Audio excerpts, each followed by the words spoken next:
Therwan Sarnai.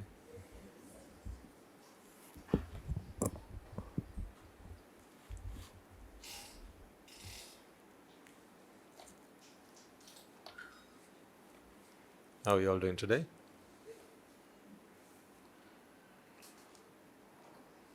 There's a special request. There's a request to do an online sermon next Sunday. I thought you're going to be busy next Sunday. Aren't you?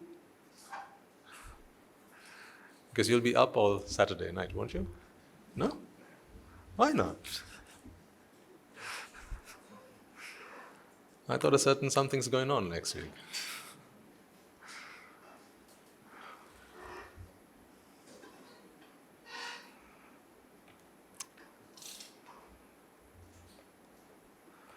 So because we don't have a sermon next Sunday, I got special permission from Guru Handro to go on a meditation retreat for a week. It's very difficult to get his permission for things like that. But he granted me permission to do so. So next week I'm not actually going to be at the monastery.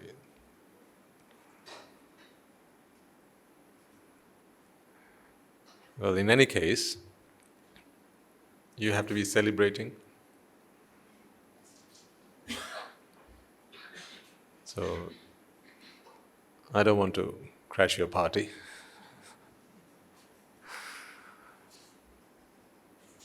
But if you get dead bored with nothing to do on Sunday morning, I think we have quite a few sermons online now.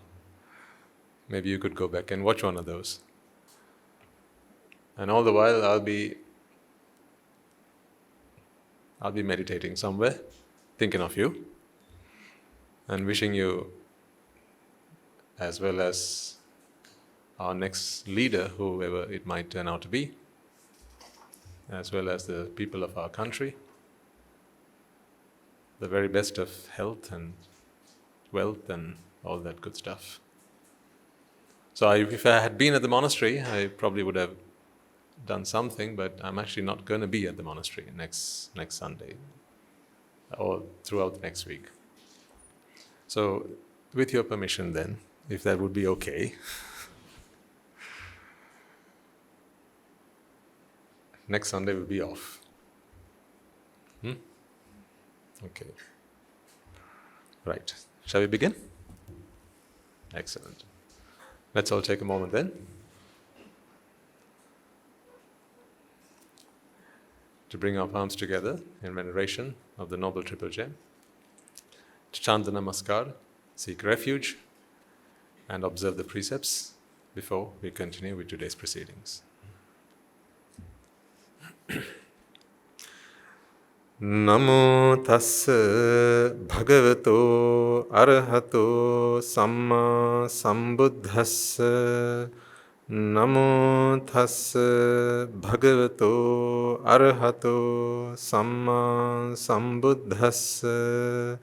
Namo tassa bhagavato arahato samma sambuddhassa. So, Guru Hamdro, being as compassionate as he is, why do you think he is not always very supportive of the idea of me going away on meditation retreats? Surely he should cut me a little bit more slack, don't you think? And let me go more often? So I'm actually going away from the monastery with a few other monks. I would not normally travel alone. And a few of our Nagarika Mahathas.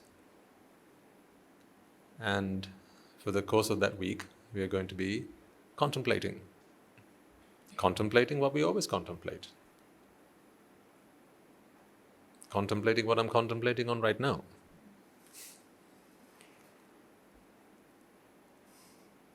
So why do you think Guru Hamdra is not always very supportive of that? So when I go up and ask him, he says, no, not today, try again later.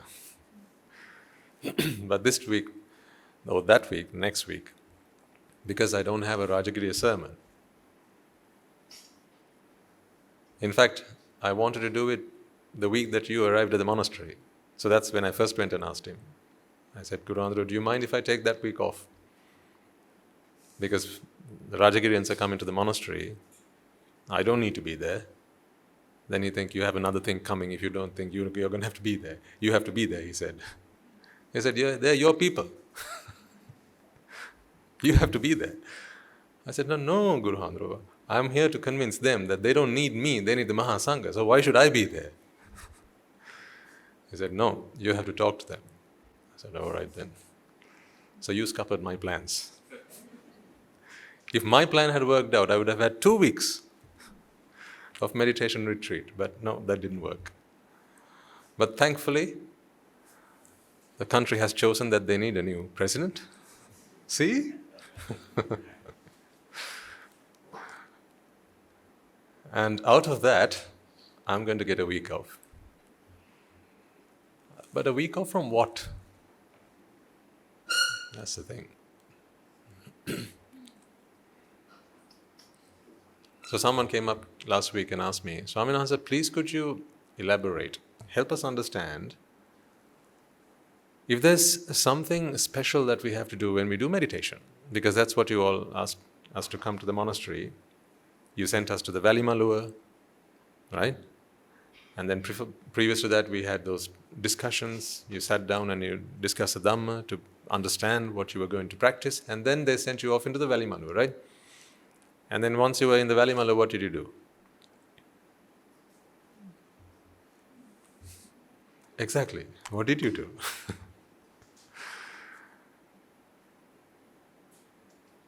Do we actually need a Valley Malua? Do we need to isolate ourselves from society? These are important questions I think we have to ask ourselves as serious practitioners. Do we need to take ourselves away and out of society and into the seclusion of maybe a forest, a cave, a mountain somewhere, into the wilderness or into the loneliness, wherever? Aranyagatova, Rukkhamulagatova, Sunyagaragatova, Iti Pati Sanchikkati. As the Buddha himself uttered, should you go looking for the roots of a tree where you can sit down and under its shelter meditate? Do you need to take yourself where there is no human soul so you can be all by yourself and meditate? Interesting questions, aren't they?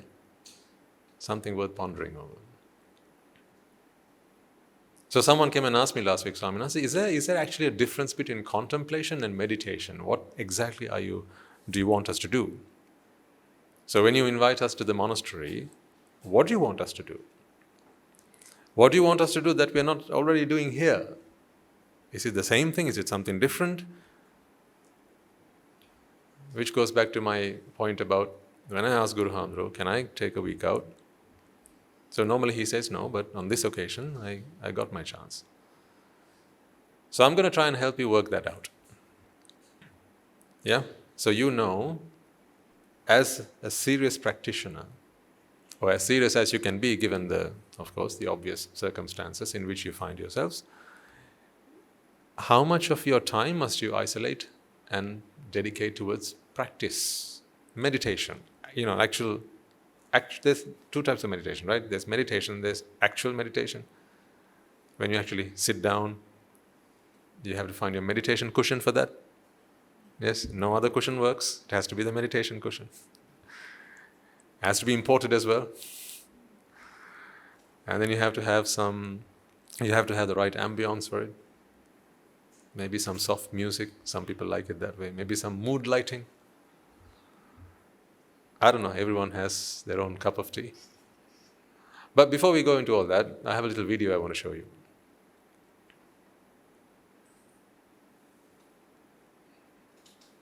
Are we ready? All right, so I'm going to show you a video. See if you can recognize it. Okay? All right. Do you still remember that day? Or was it all but a distant memory? No? See what goodness Gateway to Nibbana has brought into your lives. Gateway to Nibbana is not one person. Gateway to Nibbana is a community. You are part of it. You are what makes it. It's a collective effort. It's everyone getting together to serve everyone. And that's what's most wonderful about it. So what you witnessed were some moments from the program while you were at the monastery. And our Swami Vahanses and our Anagarika Mahathas, they got together and produced that video so that you can watch it and rejoice in all the goodness that you engaged in on that day and all the merits that you earned. So we will be putting this online as well. And you can of course share it among your friends and family. And you can invite them for the next one, whenever that might be. Because if they see you in action, they might also want to have a piece of it. In that way, you can extend your noble companionship. So what did you actually do on that day? That's the important part. When you started off, you had a sermon, you were precepted, which is what we always do, that's customary, isn't it? We are precepted. But now you have begun to understand at least a little bit that precepting is not merely a recitation, it's not like a parrot. It's not just about repeating what the Swami Vahanse says. And to seek refuge in the Noble Triple Gem is not simply taking up some kind of blind faith in something. It's actually an affirmation that you make, a resolution, a determination that you make to dedicate yourselves to the truth and the path to the truth and the practice to the truth. That is Buddha. We've talked about this before, haven't we? Buddha is the truth, Dhamma is the path to the truth, and Sangha is the practice along the path to the truth. So these are three things that you take refuge in. That's why they're called the three refugees, or the three refuges. We become the refugees, we take refuge in it. All that to get ourselves to unconditional happiness. And then you had the discussions. So you sat with the Swami Vahanses, you sat with our Anagarika Mahatmyas, and I saw on more than one occasion, they had multiple pens in their hands, didn't they? I think in many of the stations that's what you talked about, because they'd already gotten together and made sure that they were all going to talk to you about the same thing, because you all had the same thing to do when you went to the meditation session. So they took a bunch of pens and they were trying to explain something to you. Did you understand what they were trying to explain? Because that was the learning that you had to take into the Valley Maluva.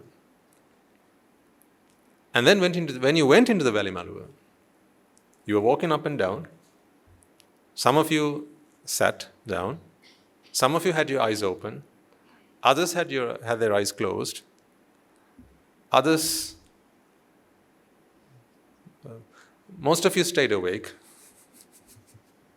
I'm just jesting. All of you stayed awake. But do you know what you need to do when you go into the Valley Maluva? When people go on meditation retreats, what do they actually do? What are they actually supposed to do? And must you go on a meditation retreat? Isn't Nibbana all about understanding the world as it is? Should we take us out of the normal rhythm of things and into some kind of artificial environment and then we meditate there? Is that how we get to Nibbana? These are questions, if they hadn't arisen in your mind back then, they should start to appear in your mind now at least. Because there comes a point in your practice as a Buddhist where you will need to find answers to these questions. Because here's what's going to happen. One of these days, someone's going to come and invite you to go on a meditation retreat, and then you don't know whether to say yes or no to that. Should I? Shouldn't I? Typically, you know that many Buddhists around the world, from time to time, they take time out and they go on these retreats. But what do they actually do? Are you just supposed to sit down with your eyes shut and then just think about something? What are you supposed to contemplate on? What are you supposed to reflect on? Should you have your eyes open or should you have your eyes closed? Which is the right one? Should you be walking or should you be sat down? Which one's right? Or should you be standing or should you be laying down? Is it okay to keep my back leaned against the backrest or should I be keeping it upright? At what pace should I breathe? Rapid breaths or slow breaths? What should I begin to sense after a while? Like everything loosening up? Should I start to feel like tingling around all over my body? Are my legs supposed to go numb? These are questions that you are bound to have if you haven't had them already. So what is meditation? And why is it so popular? Do people who actually do this meditation know actually what they're doing and what they're supposed to be doing? Does meditation actually get one closer to Nibbana? Otherwise, is it just something that Buddhists do for fashion? Because it's something that a Buddhist is supposed to do, meditate. Is it different to contemplation? Is it different to reflection? Are we simply supposed to think about what we discussed in the Dhamma sermons when we are in the Valimalu, or are we supposed to do something else? Lots and lots and lots of questions.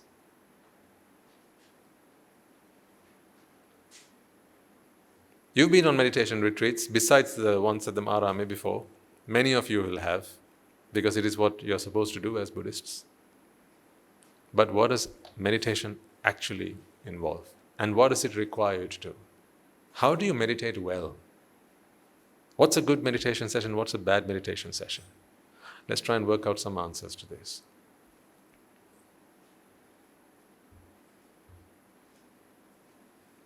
I've used this analogy in the past and I'll use it again because I think it's quite powerful and it really hits the message home. You see, I've got these glasses on me. We've talked about this in the past, but I'll borrow this example again because there are new faces in the room, and when it's a good example, it's worth going over it a couple of times.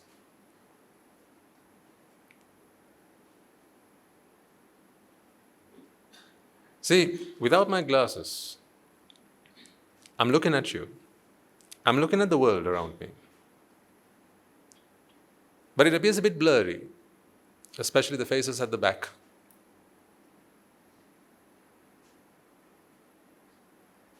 So when I go to the optician, they check my eyesight, they do a few checks, and then they give me a pair of glasses. When they give me a pair of glasses, which one of these two things do you think I'm supposed to be doing? Number one, keep looking at the glasses. Because I've just been given a new pair of glasses. They're very, very interesting. See? Glasses. Very interesting. So I can study these glasses, turn them around, twist them, right? And see what material it's made out of. I can look at my glasses all day. That's number one. I can study the glasses, the spectacles. Number two, I can put the spectacles over my head and I can look at what I have always been looking at. Only this time, it's much clearer. What do you use your glasses for? Number one or number two? Number two. Here's something an optician might do. Check the glasses. Make sure that it's of good condition. Yeah? Because they're supposed to do a job. It's their responsibility to ensure that their client walks away with a good pair of glasses. So they'll study the glasses. They'll study the lenses. In fact, they'll probably go to university. Or maybe take some course in optometry or something like that. so that they can fulfill a prescription or come up with a prescription and provide their clients a good service by giving them a good pair of glasses so that when they leave with a better sight or with better sight. But that is something an optician might do. What are you and I supposed to do? Study the glasses? Or just put them on and study the world. Study the world out there, but this time round, through the glasses. Makes sense, right? It's the same thing that we do with the Dhamma. I am an optician. So here's what I spend a lot of my time doing.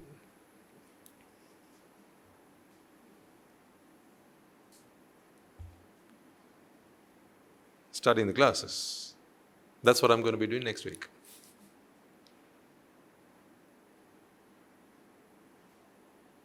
All of next week, I'm going to be studying the glasses to make sure that whoever comes up to me, I can give them a good prescription. I can check their eyesight properly. And when I give them a pair of glasses, it'll always work.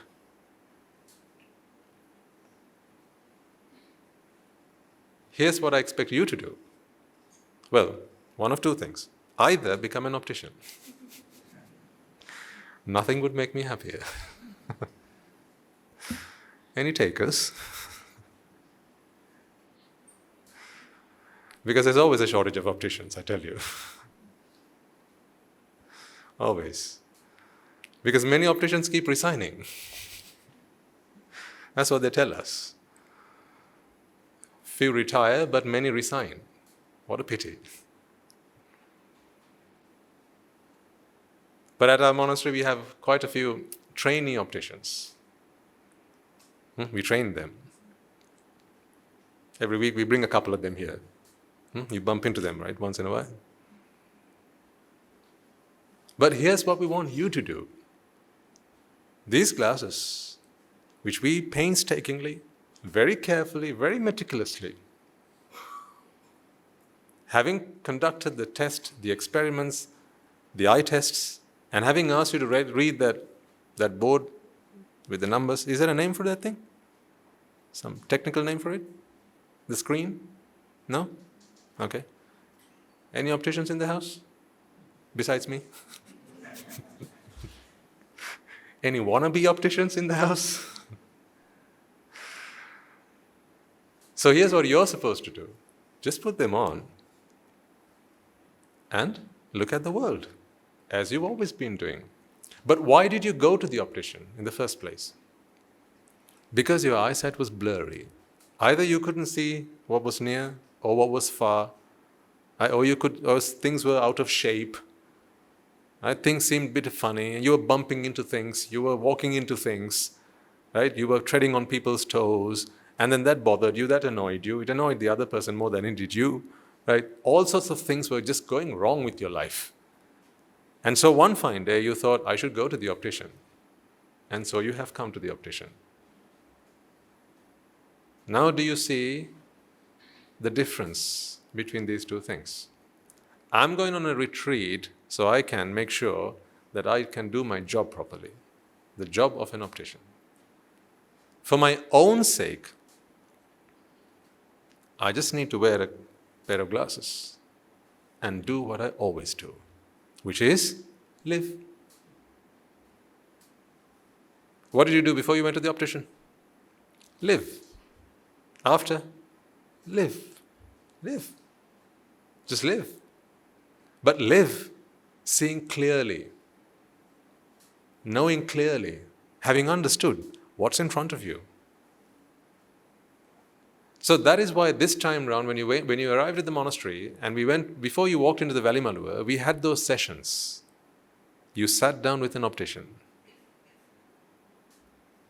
I think you had about a couple of hours or something like 1.5 hours or something like that. So what our Swami Nuances and Rajagiriya Mahatmyas tried to do was to take a bunch of examples and explain to you How, if you can understand this concept, when you walk into the Valley Maluva, how do you apply the same theory, the same principle to your own life?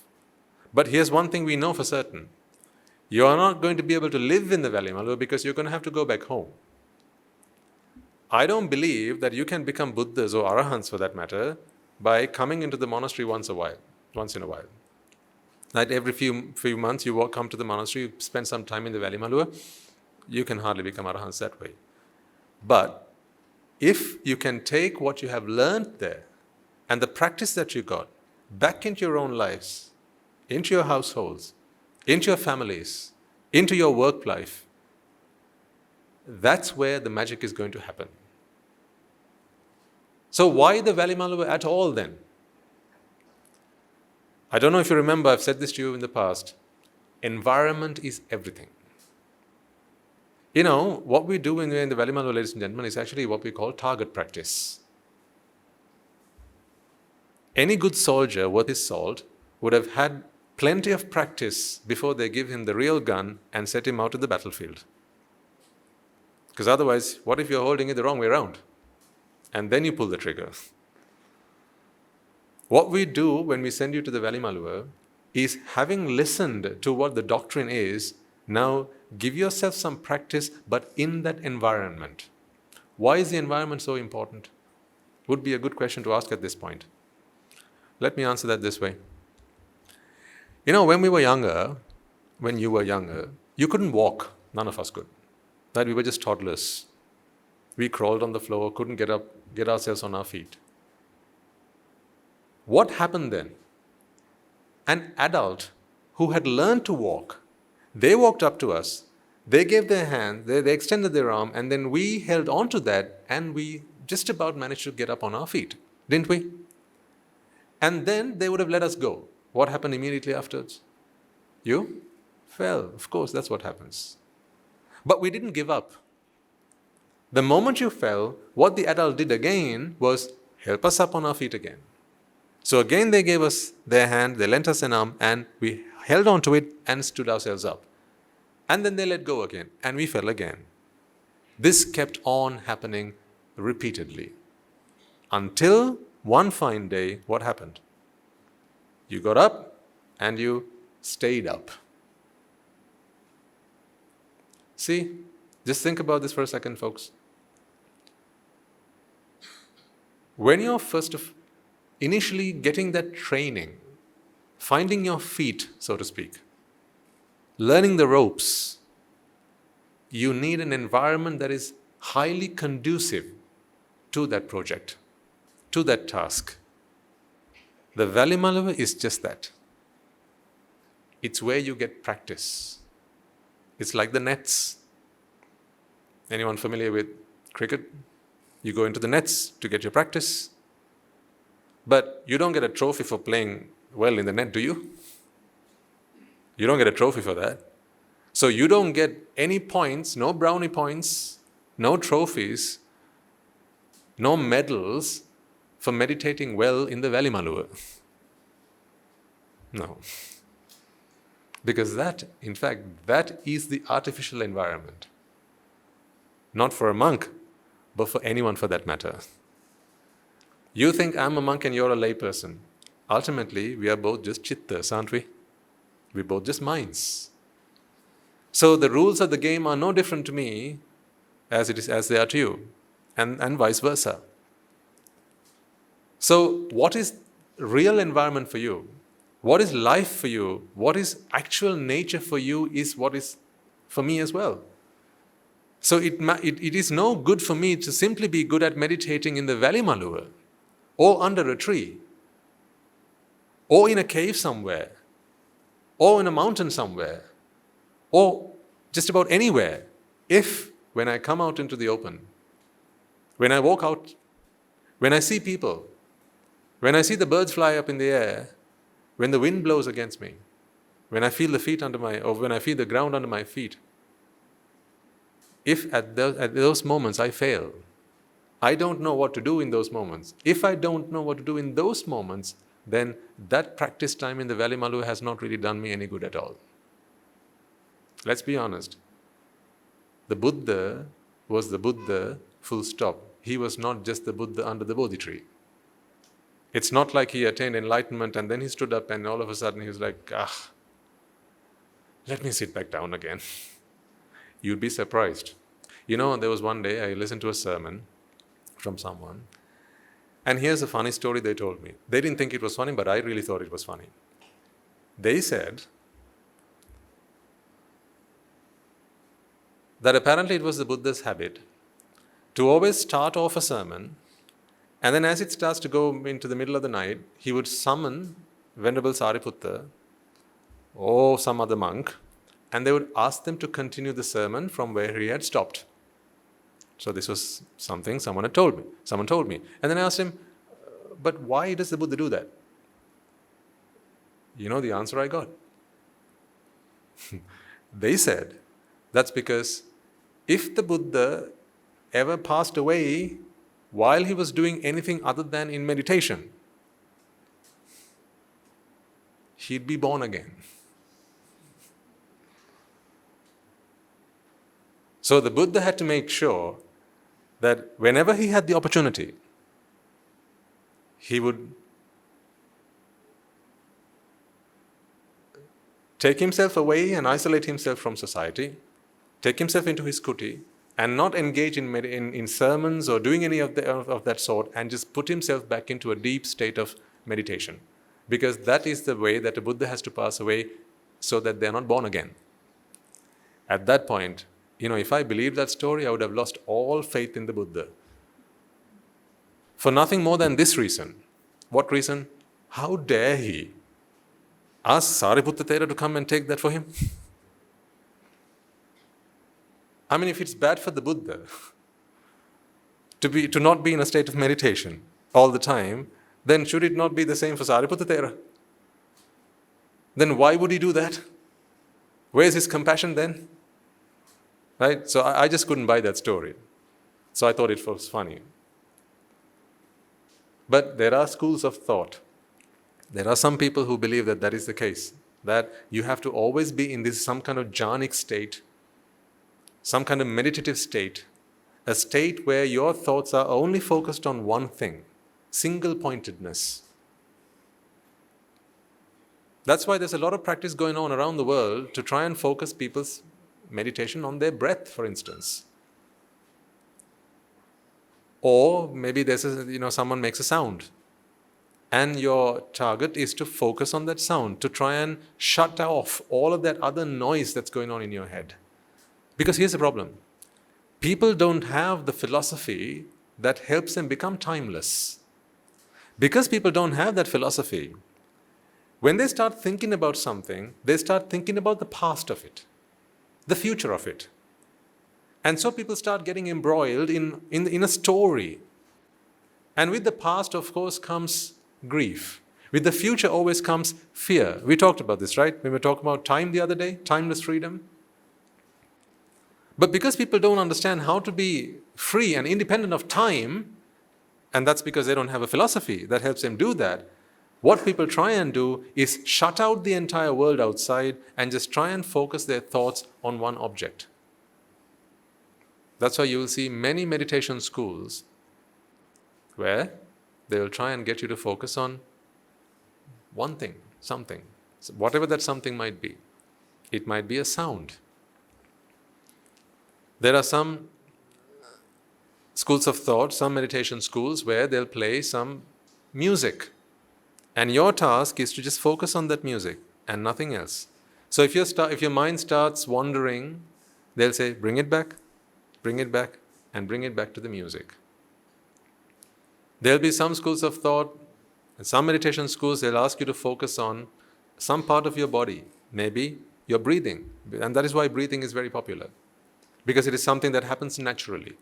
So you just keep focusing on your breath, breathing in, breathing out. And then just try to focus yourself even further. They will say, try and focus on your nostrils, where the air touches, and the sensations that you feel when you do that meditation. Here's the thing.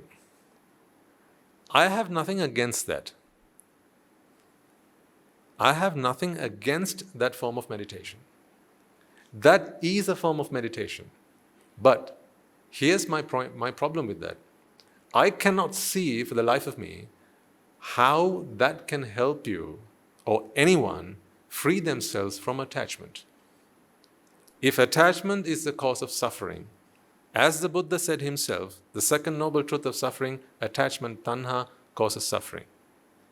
I don't see how focusing your attention to one object frees your mind from attachment. And many of the time you ask people, how do they do that? Here's what they say. Because I've been to some of these schools myself. When I was young, I was looking for Nibbana. Until I found Guru Hamdro, I was on a quest looking for Nibbana. I didn't know it was Nibbana I was looking for, but I was looking for something. And I have been on these meditation retreats, I've had my fair share of them. So when you ask some people, some people, I'm not saying all people, when you ask some people, so when you focus your mind on that one object, how does that help you to free yourself from attachment? The answer is this: it'll happen when it happens.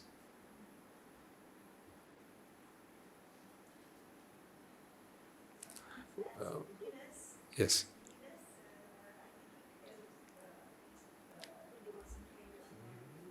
We'll come to that. Let me ask you this question, folks. Just imagine you wanted to buy a loaf of bread. You go to a shop, or you go to someone, and they sell you a rock. They give you a rock, they hand out a rock to you, and they say, take this home. When it happens, it'll happen. This will become a loaf of bread. Right? Can I have your money, please?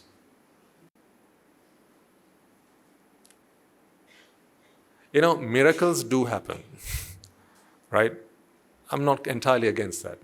As long as there's some kind of logic, you can call it a miracle if you like, but they do happen. Right? But a miracle is when we don't understand the logic. There's always a logic. When we don't understand that logic, we call it a miracle. But let's just say miracles do happen. Right? But Nibbana is not something that will happen when it happens. In other words, it cannot be a miracle when it happens. Of all things in this world, if there's one thing and one place where you cannot get to without knowing where you are going, if there's one thing in this world where you cannot go without knowing where you are going, that place has to be Nibbana. Because you can't end up in Nibbana having been lost. It's not like one fine day you wake up and you realize, Nibbana. How did that happen? That only happens for Pacceka Buddhas, or the silent Buddhas as they're called. Even a Sammasambuddha, it doesn't happen by mistake. It doesn't happen like that. They know what they're doing. They sat down, they started their practice with a firm resolve to attain salvation, and through contemplation, they attain this enlightenment. For anyone on this side, the Shravaka Buddhas, starting from a Sotapanna is someone who for the very first time takes a glimpse of Nibbana. You ask a Sotapanna how to get to Nibbana, if they can't answer that question for you, I cannot see how they are a Sotapanna. Because a Sotapanna is a stream enterer. They have seen the light at the end of the tunnel. Now they know which way to head towards that tunnel. Because a Sotapanna is someone who has seen the Four Noble Truths for the first time. See, the Four Noble Truths includes the path to Nibbana, does it not? The Noble Eightfold Path, which is the Fourth Noble Truth. So, I'm afraid I cannot subscribe to any school of thought that says Nibbana will happen when it happens. All you have to do is just sit down and focus your breath on something. Because to get to Nibbana, you must cultivate your faculty of wisdom. Wisdom is not merely focusing your attention on one thing. Wisdom is to see whatever you are looking at as it is. That's why I love the word insight. There is sight, and then there is insight. Sight is seeing. Insight is knowing what you're seeing. Insight. To answer the good lady's question, does it not help though to focus your thoughts on one thing? It does. That's where the environment helps. That's why there's a Valley Maluva. When you go into the Valley Maluva, now if you remember the Valley Maluva at the monastery, did you have people playing music, playing games, talking to people, partying, eating, sleeping, drinking, dancing, watching TV? You had some banners around the walls, didn't you? On the pillars there were some banners. What did those things have in them? Love songs, lullabies. What did they have? They had scriptures. They had teachings of the Buddha. That's the environment. To keep you focused on anicca, dukkha and anatta. In other words, to make sure that you keep this on you. You see, there's yoniso manasikara and then there's ayoniso manasikara. A prutakjana, someone who is yet to understand the Dhamma, is someone who's not even come across a pair of glasses. They have no way of doing yoniso manasikara. Yoniso manasikara is to contemplate, basically insight. Through wisdom to see the world as it is. That is yoniso manasikara. But you cannot do that until you get yourselves a pair of glasses. But even when you do, you can sometimes put it on and at times you can take it off. A sotapanna is someone who has seen through the glasses for the first time. But that's not to say that they always have it on. There will be the odd occasion where they forget to put their glasses. Maybe they're like that. And then they have to put it back on, slide it back on.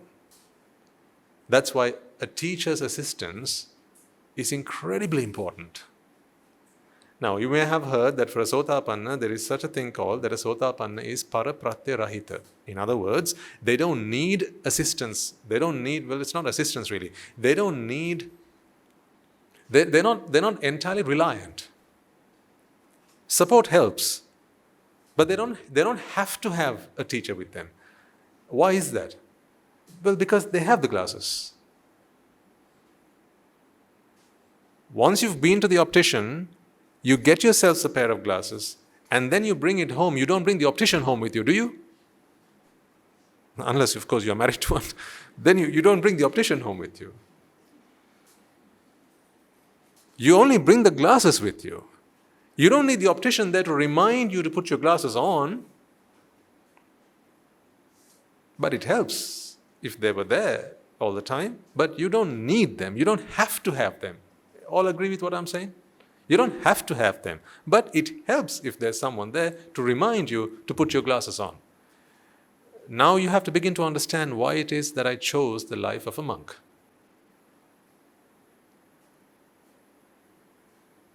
It always helps to have the environment, noble association, noble companionship, noble friends to constantly remind you, slide those glasses back on again. Does that happen for you at home? When you're sat watching TV, I'd come next Saturday. Sorry, I keep going back to that. Now, yesterday in Guru Hamda's sermon, he said a wonderful thing. He said, Pingatani, all there are chittas. But there are some chittas who believe that they're presidents. True, isn't it? Some chittas that believe that they are presidents or presidential candidates. You will see a lot of that next week. If you've been to the rallies or if you've seen them on TV, what are they? Presidents? To be presidents? Prospective presidents? Presidential candidates or chittas? What are they really? What are they? Chittas. Minds. a mind which thinks that it is to become the president. Because if you actually go up to the president and ask him or her, who are you? Without a shadow of a doubt, they'd say, I am the president. Nothing could be further from the truth. Because that is not an absolute truth. These are mere conventional truths. If you are actually the president, you should have been born the president and you will die the president. And you will be able to take your presidentness with you. But here's what you are, just a chitta. So you were born a chitta and you will die a chitta. And you will take that chitta with you. Because you are the chitta. Now when you watch either the results coming out next week, right, or you go and cast your vote, do you think anyone's going to remind you in those programs, on TV, on the news, when they come out with the ballot results and so on? Right, we have another announcement to make. From the Mullaitivu district, the votes have just been cast, and the chitta that they have put forward as the next president.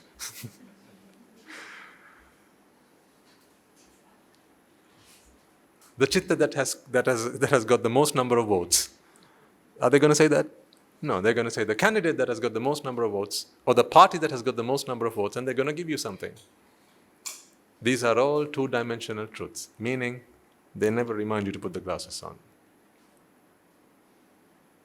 They will never remind you to put the glasses on. Because at home, you don't have a banner that says, Konuhaso Kimanando.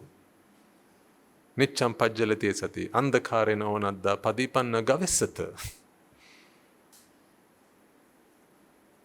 You don't have a banner at home on a pillar somewhere, or on your TV, or somewhere on the roof, whatever, that says, Appamado amata padang, pamado machuno padang, appamata namiyanti, yepamata yathamata. You don't have that. Because home is not a valimalua. You don't have the support that a child, a toddler needs from an adult to stand up on their 2 feet, on their own 2 feet. Because until you are stood on your own 2 feet, without support from someone, that environment is absolutely essential. Absolutely essential. If I had it my way, in some countries, they make it mandatory, don't they? I think in Burma they do, for instance, or in Thailand, if I'm not mistaken. Every young man has to ordain for 1 or 2 years of their life. And I think that becomes a qualification for them to go into jobs. If I had it my way. What? Here's my manifesto, for which I know I'm not going to get any votes. So I will boldly declare my manifesto whenever I'm going to run for president, right? Number 1, everyone under the age of 20, for 2 years, it is mandatory that they go into the Sambuddhasasana and learn the truth. That's it. Learn the truth.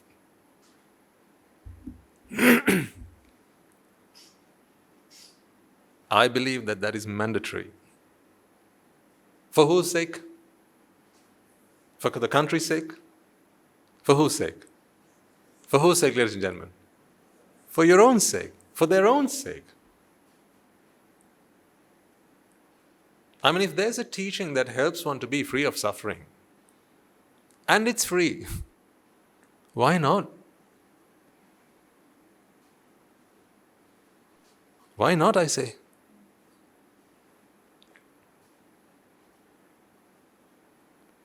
See, education is a must in our country, which is great. That every child under the age of, 16 now, it is mandatory that they receive structured education. Great. Why is it not mandatory that every child should learn the truth? Why is that not mandatory? That's what I'm saying. If ever I came up with a manifesto, that would be number 1. Every human being who has the mental capacity to understand the truth, it should be made mandatory that they learn the truth. I'm not talking about the Buddhism syllabus in the schools. that doesn't quite cut it. It does not do the job. I learned Buddhism at school. I was none the wiser. I went in a fool, I came out a fool.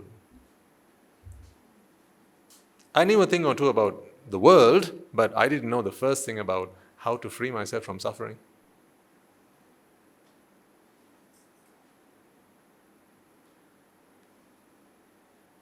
I had more knowledge, but I was not wise.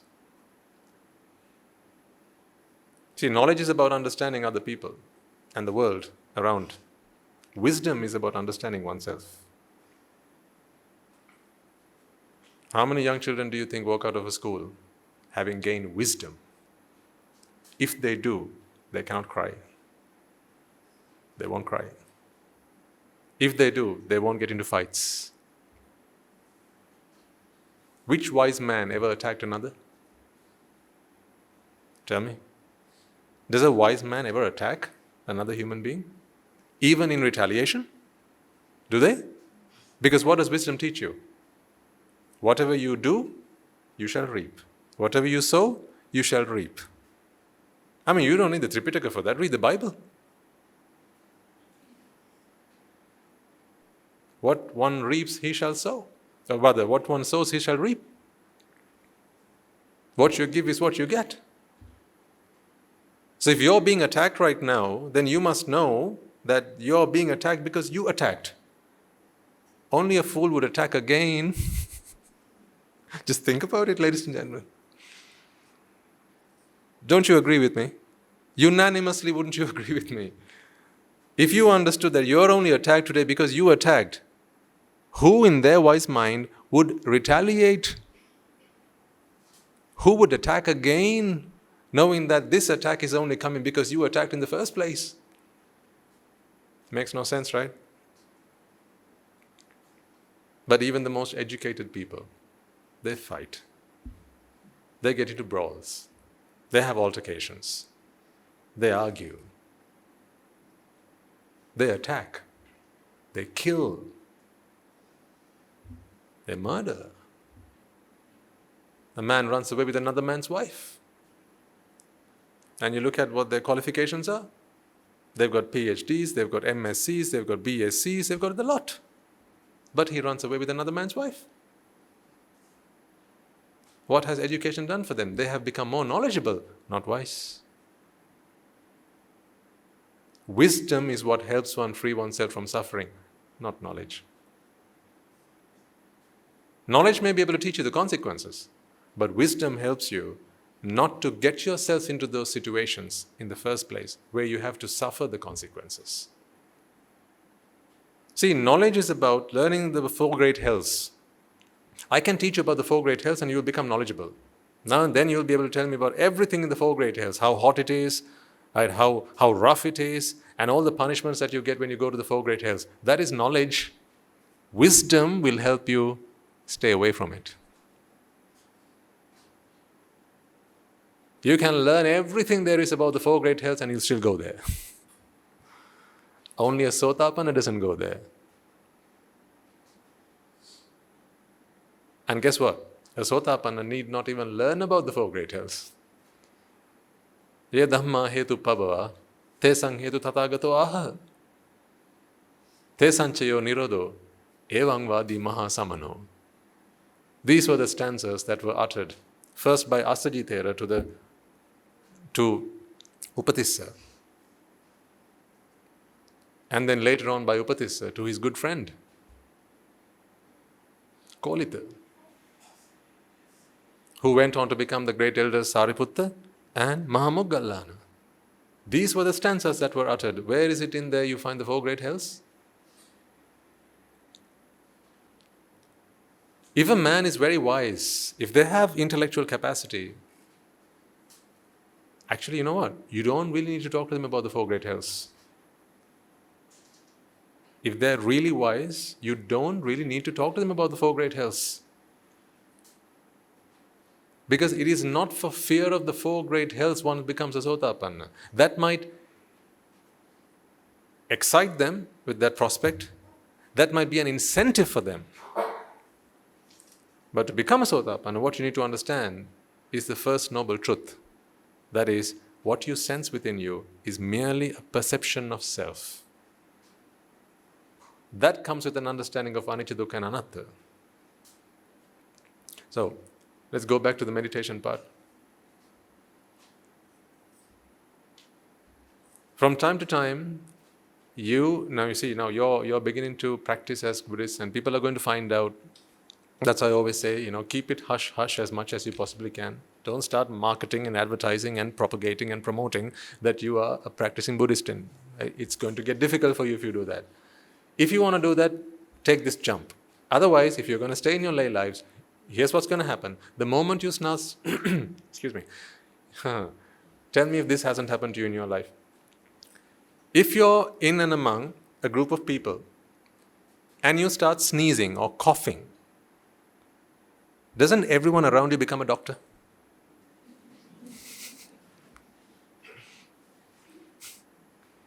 Yes or no?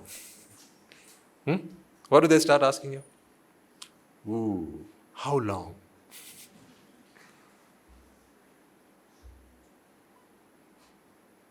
Is it the cold? Shall I make you something?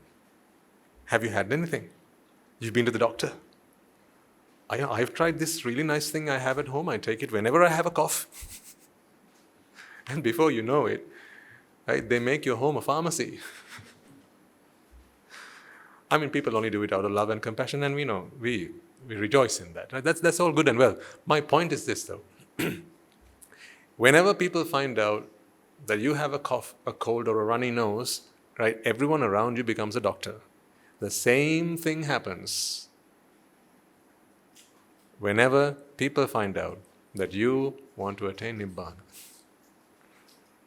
or you want to become more spiritual, or you want to hasten your practice, become more diligent in your practice, everyone around you will become a pseudo-monk.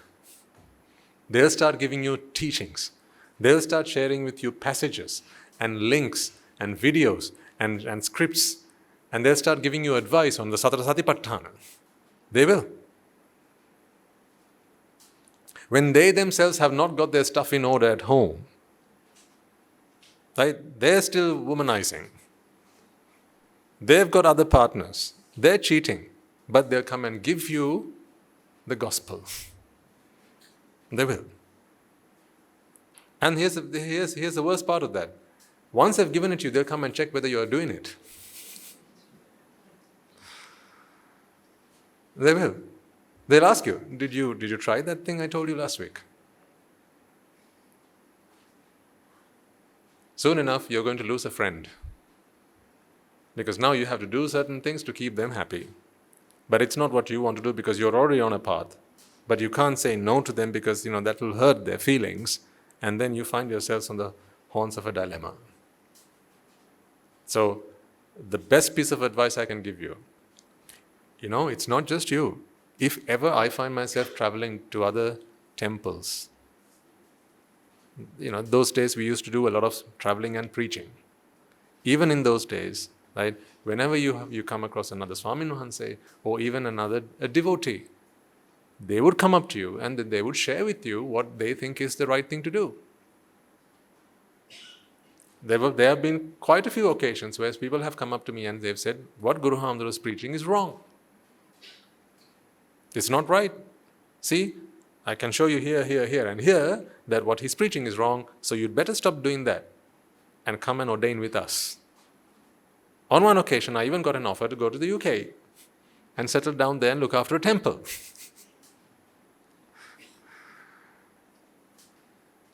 Because they said that my monkhood was not pure. I had ordained with the wrong man. These things it's just everywhere. Sometimes people do it out of the goodness of their hearts, and we always give them the benefit of the doubt. Right? We're always like that. We always believe that people just want to help. Yeah? So when they believe that they have what they think is the truth, what they think is right out of compassion, they share it. But sometimes little do they know that a lot of people, they live with this inferiority complex. I mean, that is widespread. Everyone has a little bit of it. Everyone. Until you become an arahant, everyone has a little bit of it. So when I say everyone, I'm also included. Okay, so now you're all okay?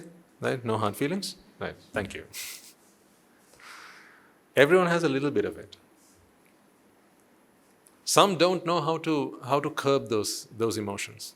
They don't know how to manage them. They don't know how to contemplate the Dhamma. So when inferiority strikes them, because you see, teaching the Dhamma to someone is a great platform, isn't it, to stand above everyone? Because when you start talking the Dhamma, most people actually don't know the Dhamma. They know how to send man to the moon, they know how to make money, they know how to cook something really, really nice and delicious, but most people, they don't know the Dhamma. And this is classic in lay society. Most people don't actually know the Dhamma. So when they get an opportunity to talk to a group of people, what they will do is they will stand above, like get on their moral high horses, and they will start talking to you as if they are the bee's knees. And they will tell you how things are supposed to be. And then it will be your place to just listen to them. This is why I tell you, and my teachers always remind me, don't advertise the fact that you're trying to get to Nibbana with every Tom, Dick and Harry. Keep it a personal affair, a private matter. Guru Maharaj always says this. He says, your desire to get to Nibbana should be as private and as personal an affair as would be if your daughter ran away with another boy. Would you put that on the paper? Or make it public information? You wouldn't, right? You'd try and keep it as private as you possibly can. In the same way, he says, if you want to get to Nibbana, then keep it a personal affair. The other aspect is, for monks particularly, when you start, it can be for lay people also, the same. Once you start becoming a public figure, starts preaching the Dhamma, going around, giving talks, right? People start respecting you, worshipping you, and doing all these things, then you forget why you came into the sasana and into the path in the first place. Now you start enjoying this newfound fame. And all those venerations and all those respect, the gifts, all that, they start getting into your head. There are occasions where the Buddha himself said, I don't know whether it was the Buddha or the great Theras who've lived in the past, so don't quote me on this, but they have said, until one becomes an anagami, don't even consider preaching the Dhamma. That's not to say that I'm an anagami. Don't read between the lines. Don't take away anything I have not said. Okay? But I'm saying this is good advice. Very good advice. We're not talking about a Sotapan or a Sakrudagami, an Anagami individual. Someone who's not going to be born in the human realm any further. I think for two reasons. One, your teaching is pitch perfect. And secondly, you're firmly in the Dhamma, in the sasana, that nothing can pull you out of it. Because what good is it to sacrifice your own salvation in trying to help another? If you extend your arm to lift someone up from a pit, and if you're not firm enough, then rather than you pull them out, they pull you in. Now, the problem has just doubled.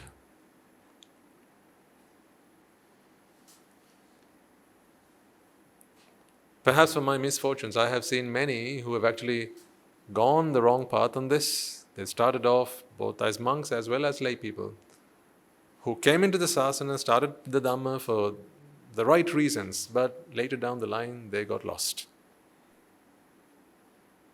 Because the human mind is always looking for appreciation, recognition.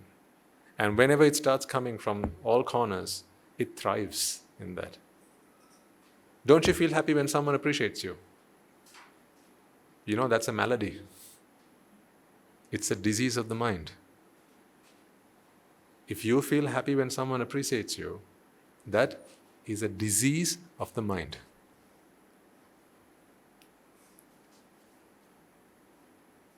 That is because jati is happening within you. If you are a soldier, an officer in a uniform, and you walk into a room and a soldier gets up and gives you a salute, if you feel that that salute was towards me or directed towards you, are you right or wrong? You're? No, not just wrong, you're very wrong. Because the salute was to the uniform, wasn't it? That's why if you are stripped of your uniform, if you are stripped of your title, you are no longer entitled to that salute. Many people forget that. Many forget that. And that is all because of jati. Because jati is this beast, this demon that lives inside the human mind, or any mind that has ignorance and attachment, that always longs for appreciation, reward, recognition, praise and honor and all of these things. So whenever something's directed even in, vaguely in that direction, they pull it towards them and say that that's mine. Can I ask you this question for a second? Ladies, either today or when you were younger, when someone walked up to you and said, "You are very good looking," didn't your mind feel good about it? When someone appreciated your beauty, didn't your mind feel good about it? Was it the mind they appreciated? Was it the mind they appreciated? Did they see the mind? What were they appreciating? Your looks, right? Meaning your face. Whatever it was, an aspect of your body. Did your body respond to it? No. Your body just coolly and calmly accepted it, that's all. It didn't respond to it, but what did the mind do? Threw a party.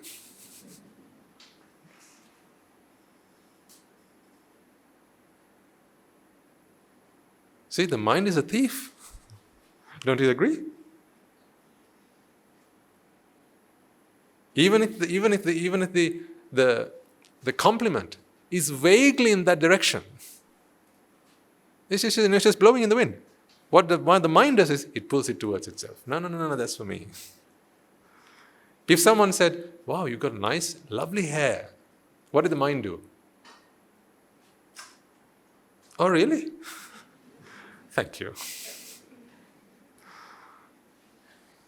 Why?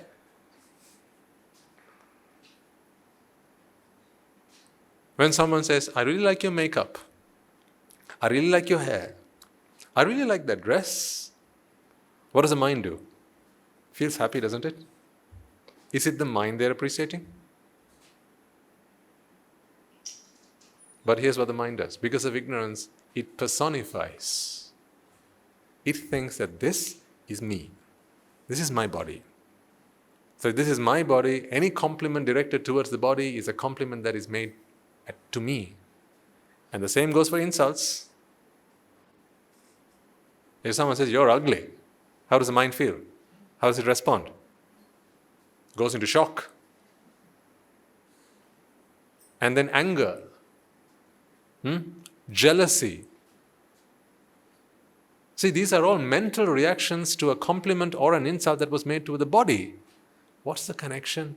Shouldn't you ask? Shouldn't you bother finding out what is that connection?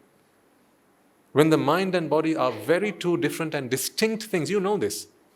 When the body, when you die, what happens? Which one of these two things die? The body dies, right? The mind is born again. So is that not evidence to you that these two are very distinct things? When you grew old, what grew old? Body or mind? What grew old? Body grew old. So, very distinct things. They are not one and the same. One is nama, the other is rupa.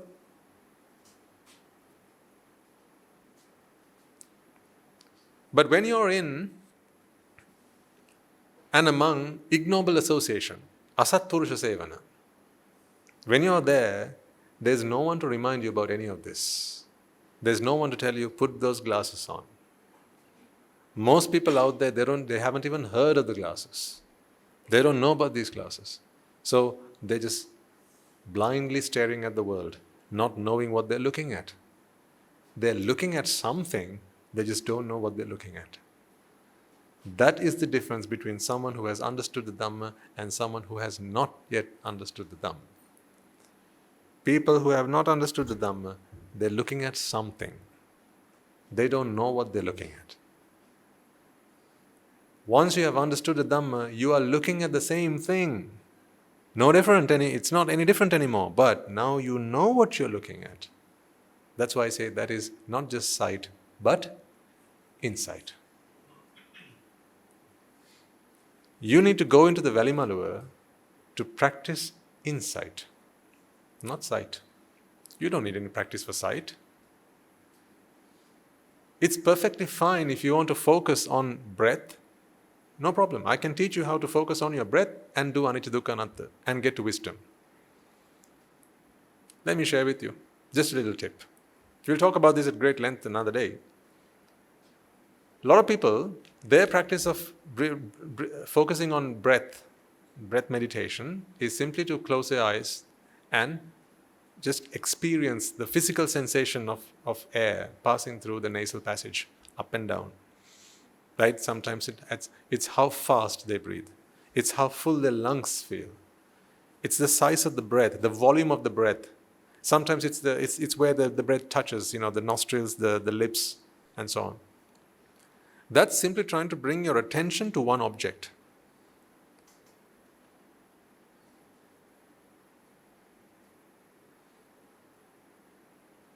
As far as I understand, the Buddhist teaching is to look at all material things, all phenomenal things, all natural things as anicca, dukkha and anatta. Anicca is to understand that whatever there is a manifestation. It is formed out of causes. Causes combine in the right forms to produce effects. If something's an effect, then it cannot be an entity. When you focus on your breath, if that is your object of meditation, that is perfectly fine, provided what you do when you focus on your breath is contemplate on how your breath itself has the characteristics or the marks of anicca, dukkha and anatta. How the breath itself is not one entity, but rather the effect of a bunch of causes that are continuously kept live. It's not an entity, it's not an in-breath or an out-breath. There is no in-breath to take in or an out-breath to exhale. In every moment of this process, there are causes that keep it in motion. To further help you understand this, I'm going to use these 2 pens. See? Let's see if you can try and understand anicca, dukkha and anatta by simply using this example. What are these 2 things? Pens. These are objects. Okay? These objects, I'm going to now refer to them as causes. These are causes which can be combined in various ways. This is one combination. Here's another, yet another, another. You have a myriad of combinations in which these 2 things can come together. Fair enough? All with me? Great. Here's one combination. This is one combination. This combination is possible because they are discrete causes. See, what you have here, when I bring these 2 pens together, is not one of these. It's this and this. Do you understand what I'm saying? When I bring these 2 pens together, what you have now is not one of these. It's not one smooth curve. It's 2 pieces that have come together, meaning there are causes which have combined to give this effect. This effect is dependent entirely on these causes. and the two of them coming together. Take away one of these causes, it is no longer that effect. Is it not any effect? It is. It's another effect, whatever that effect might be. We give this effect a name. We call it a V. Must all effects have a name? This you might call an I. What is this? Some might say it's a forward slash or a backslash. Right? Put a forward slash and a backslash together, now what do you have? A V. See, you give them different names. This, a T. What's about this? We don't have a name for that yet. But maybe one of these days someone will come up with a name for it. When do people come up with names for things? When it's convenient for them. That's why they're called conventional truths. Conventional truths surface for convenience. So that's why it borrows that word, convention for convenience. Because this serves no convenient purpose, we don't have a name for it. But this does, because we use this to make up words like tea, tango, telephone. We use this to make words like ice cream, India, indigo. We use this combination to conveniently make up words like lion, Leo. See? So why does this not have a name? Must it not have a name? Is it forbidden for this to have a name? No, not so. It's simply that we don't have any convenient use for it. Hence, it doesn't have a name. Now do you see that a name is nothing more than a mere conventional reference to something, because a combination is of convenience to us.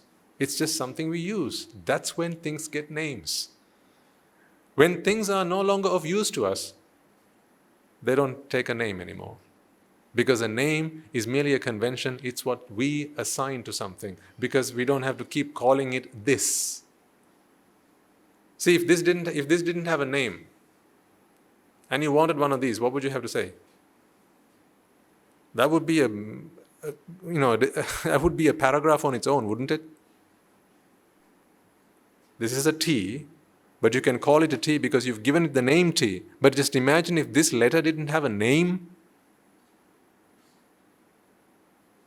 Now, how would you make up the word TEA? You say, can I get one of those two things where one sits on the other and it's perpendicular to the other and it's like halfway there?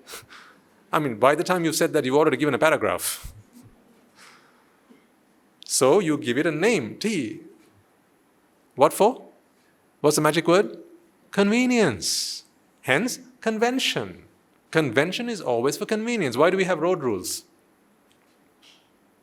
It's a convention. Why? For convenience. Why do we have the law? I mean the law of the land, not the dharma law. That's for convenience. These are not absolute truths. Now you have a name, right? You all have a name. Did you choose that name or did someone give you that name? Someone gave you that name. For whose convenience? Come on now. For whose convenience? For their convenience. But don't you see how attached you are to that name?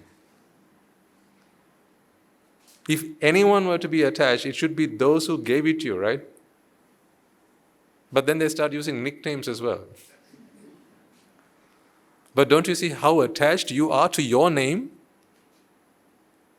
Don't you like scribble it all over? Like when you were younger and you used to doodle, right? Your name on things and you used to practice. You loved putting your signature, remember? And when you had a new piece of furniture, you had to leave your mark on it.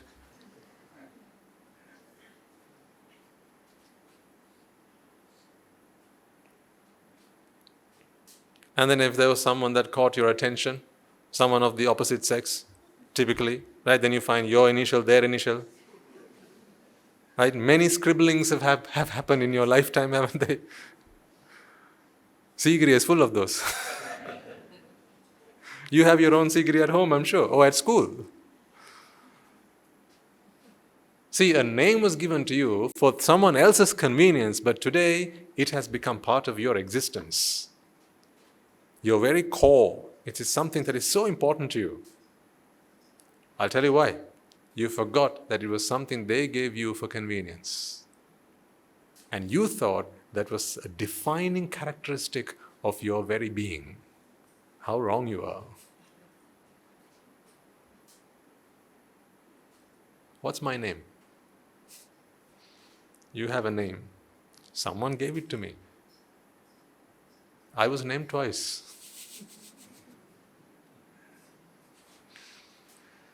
For whose convenience? What was wrong with my old name? Think about it for a second. What was wrong with my previous name? What was so wrong with it that they had to change it when I ordained? But that would break all the rules of the game. It would break the system. It would put a spanner in the works. So what they had to do was come up with another name because it was convenient for them. Because in my name, they had to know where I come from. In my lay name, they had to know who my father was. But as an ordained person, everybody knows who my father is. That's the Buddha. So no one needs to have Buddha lage.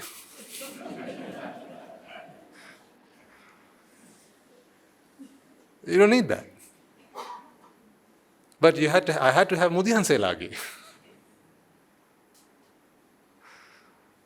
Yeah? So there was a problem, right? We know who his father is, but next we need to find out where he's from. So let's append that to his name and include in there where he comes from. Is that name mine? Or is that merely a convention that was assigned to me for others' convenience? It was for others' convenience. See, these are conventions. That's what I'm saying. This is a manifestation. It's an effect, ladies and gentlemen. It's an effect. An effect is not something that exists. An effect is something that is effectuated, if you like. See, this is a cause. This is a cause. Them being together is a cause. The angle at which they have come together is yet another cause. How long they're together is another cause. All of these are causes. These causes effectuate this. They manifest this. That's why I said this is not one little swoosh. It's two things that have come together, but they stand today and they represent something. This is a body. You are more familiar with the term kaya. This is a body. What you have is a human body. Isn't it? A body is merely a name that we give when causes come together in a particular arrangement. You are called a human body because causes have come together in the human structure. What is this then? This is a V body. If you can understand what I'm trying to explain to you, you will be free of suffering. That I'll vouch for. These are the simple truths. That's why I said this should be mandatory. This should be mandatory. What is this on its own? What body is this? This is a pen body. What you have is a human body. The very things that make your bodies make this. In here we will have carbons. Don't you have carbons? In here we will have hydrogens. Don't you have hydrogens? In here we'll have nitrogens. Don't you have nitrogens? And so on. But how come a bunch of carbons, hydrogens, oxygens, nitrogens, and so on make up those things and they also make up this? Why is there a difference? Because of the adjective that we put in front of the body.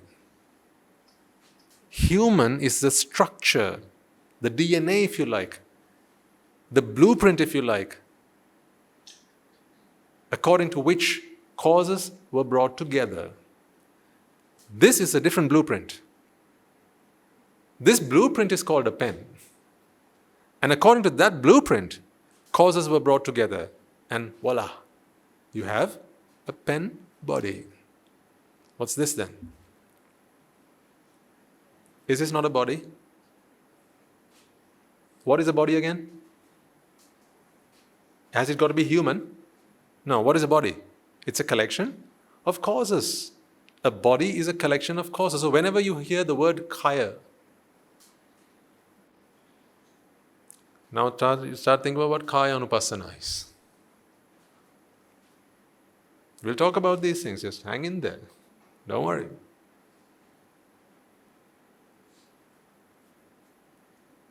This is a kaya. This is a body.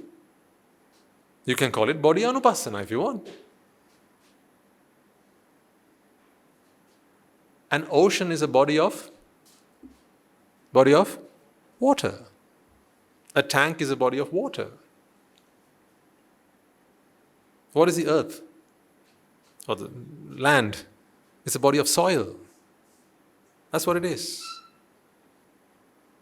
They're all bodies. So you have human bodies. That is what you are. Now you see, if you can begin to appreciate that you are merely causes that have come together in a particular arrangement, I mean, that's all you are. Don't you think you are overrated? I mean, I rate you very highly, but that's besides the point. Your bodies, this is when something hurts, when something's broken with it, if you start to feel sorry for yourself, if you get upset, if you start feeling worried or down or disappointed, annoyed, sad, it's because you have not seen this truth. That's all. Let's say one of these days you get a lump somewhere in your chest, in your stomach, on your back, in your head, in your brain. But you go for a scan and the doctor says, right, I'm sorry to say, there's this. If you can look at the world through the dhamma, if you can look at the world through the dhamma, remember your body is also part of the world. No different. If you can look at that body of yours, which is wrong to say it's body of yours, what if it is yours? That's also a convention. Is it not?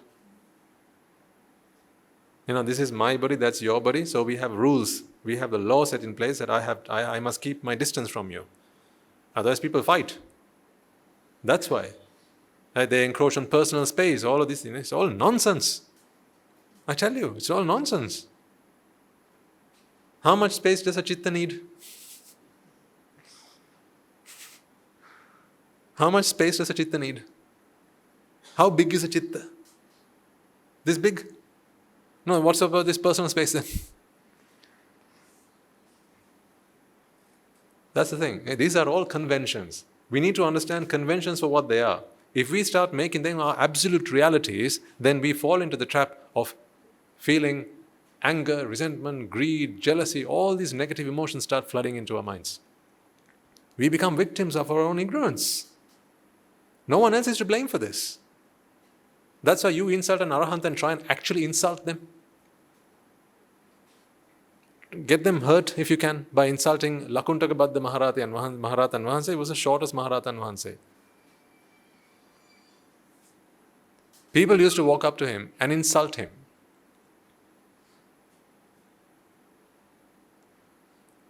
They would offend him by calling him things like, in today's day and age, shorty. Do you think he was offended? No, because he realized this is just a body. Whose body? Whose body? Body. A body is a body. I mean, there is no attribute of a who to a body. So yesterday I was talking to a bunch of our Swaminahanses and they asked me, Swaminahansa, can you help us to understand that, these things, they, like sense of ownership, it makes no sense. How would you help us understand? And I gave them this example, see if you can understand it as well. Think of your favorite number. Just think of a number, whatever number that might be. So yesterday the number that came up was 6. Right? Someone, the Swaminatha was talking, he said 6. Okay, I said 6. So I asked him the question, how wet is 6? How?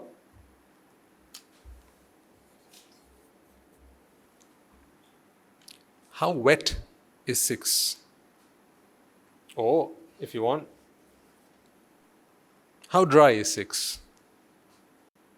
If I ask you that question about your favorite number, what's your answer?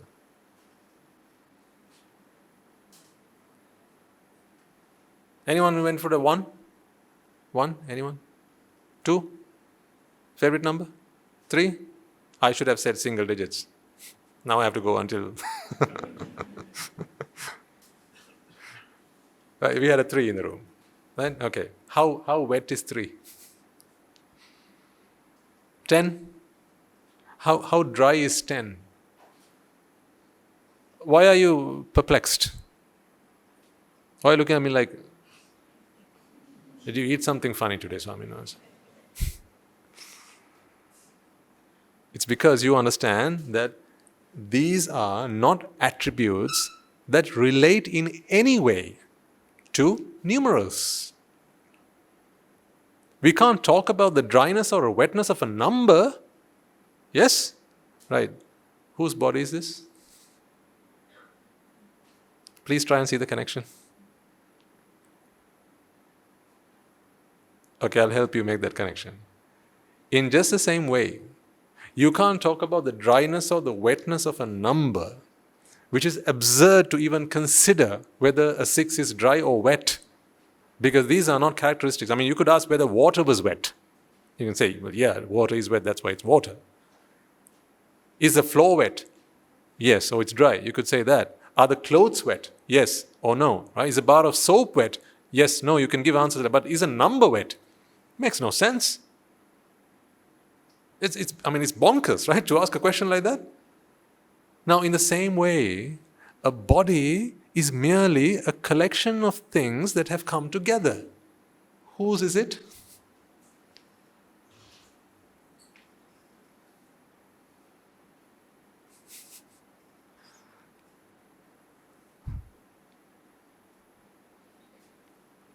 Is it no one's?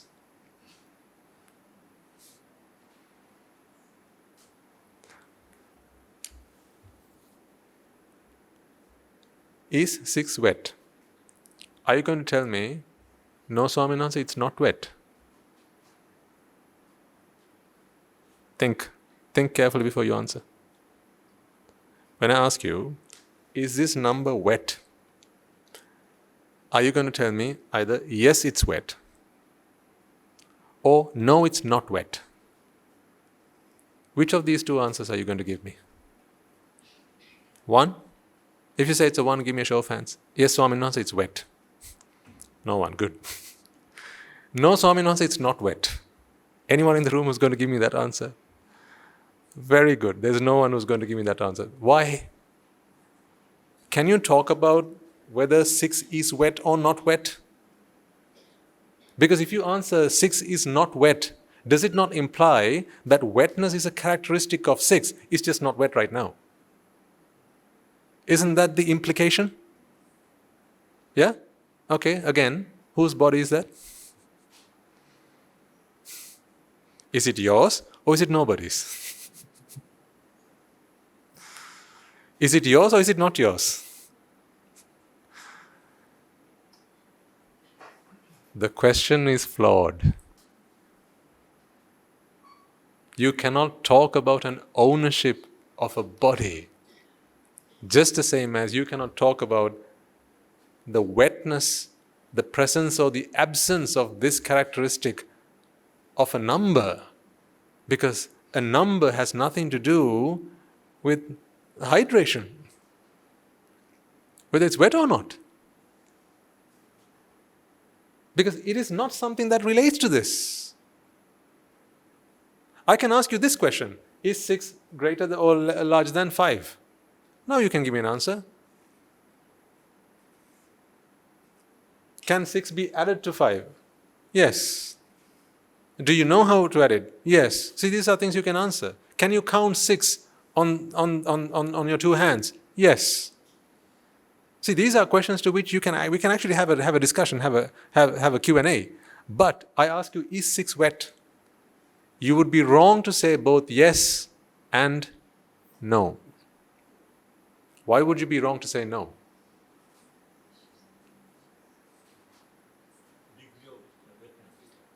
Beg pardon? Because 6 has nothing to do with wetness, right? Oh, sorry, I was talking like the actual number. So yeah, of course you can use 6 as to give a degree of wetness of something. But what I'm saying is, wetness is not a characteristic of 6. 6 could be the characteristic of wetness, how wet something is or how dry something is. But wetness is not a characteristic of 6. So you couldn't even say whether some 6 was wet or not, because that question itself is flawed. It's an irrational question, illogical. So you have to ignore that question. And that is why when the Buddha was asked, "Sir,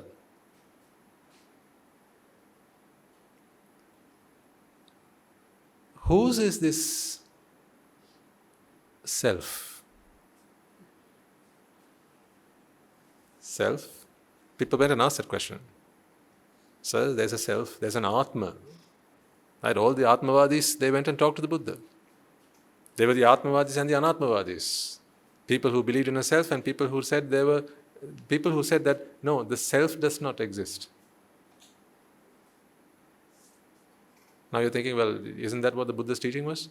No. The Buddha neither talks about self or non-self. Because, you see, that's a bit like asking, did the Buddha say that 6 was wet, or did he say that it was not wet? Now listen carefully.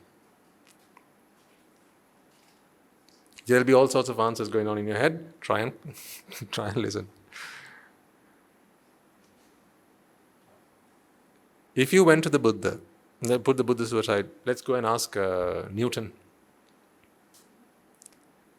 You ask Newton, is 6 wet? Is he going to say yes, or is he going to say no? He would say neither. He'd say, you're asking the wrong question. What is this wetness about a 6? Are you crazy? Wetness has nothing to do with 6. Get lost. That's what Newton would say. So when people went to the Buddha and asked him, "Sir, is there a self?" Actually, here's what they asked. Does the self exist or does it not exist?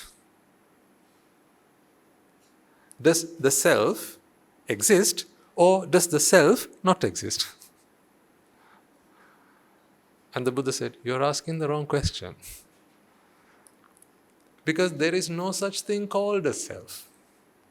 If there's no such thing called a self, how can you talk about that not existing?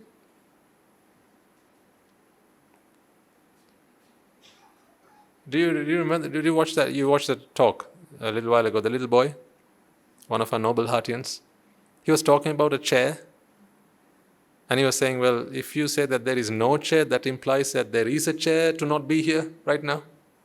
That's the point he was trying to make. If you say that something does not exist, or something's not here, it means that it's there somewhere, it's just not here. So when people come up with these descriptions about anatta, and they say it is no soul or no self, they've already defined a self in their minds, and what they're saying is that does not exist in anything. That whole concept of a self is meaningless. We can't talk about whether a self exists or not, whether it is present or not, because, it's a crazy man who came up with this concept. You can't argue with a crazy man. When a crazy man says something, and then they come and ask you, is it there or is it not there? You can't answer that question because it makes no sense to even consider it. What there is only a sense of self. How old is Santa?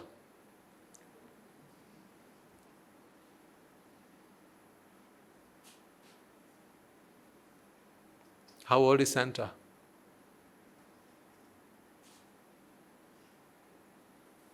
You get the point? You can't talk about how old Santa is because Santa is not real. Santa is only an imaginary character. There are people who dress up as Santa.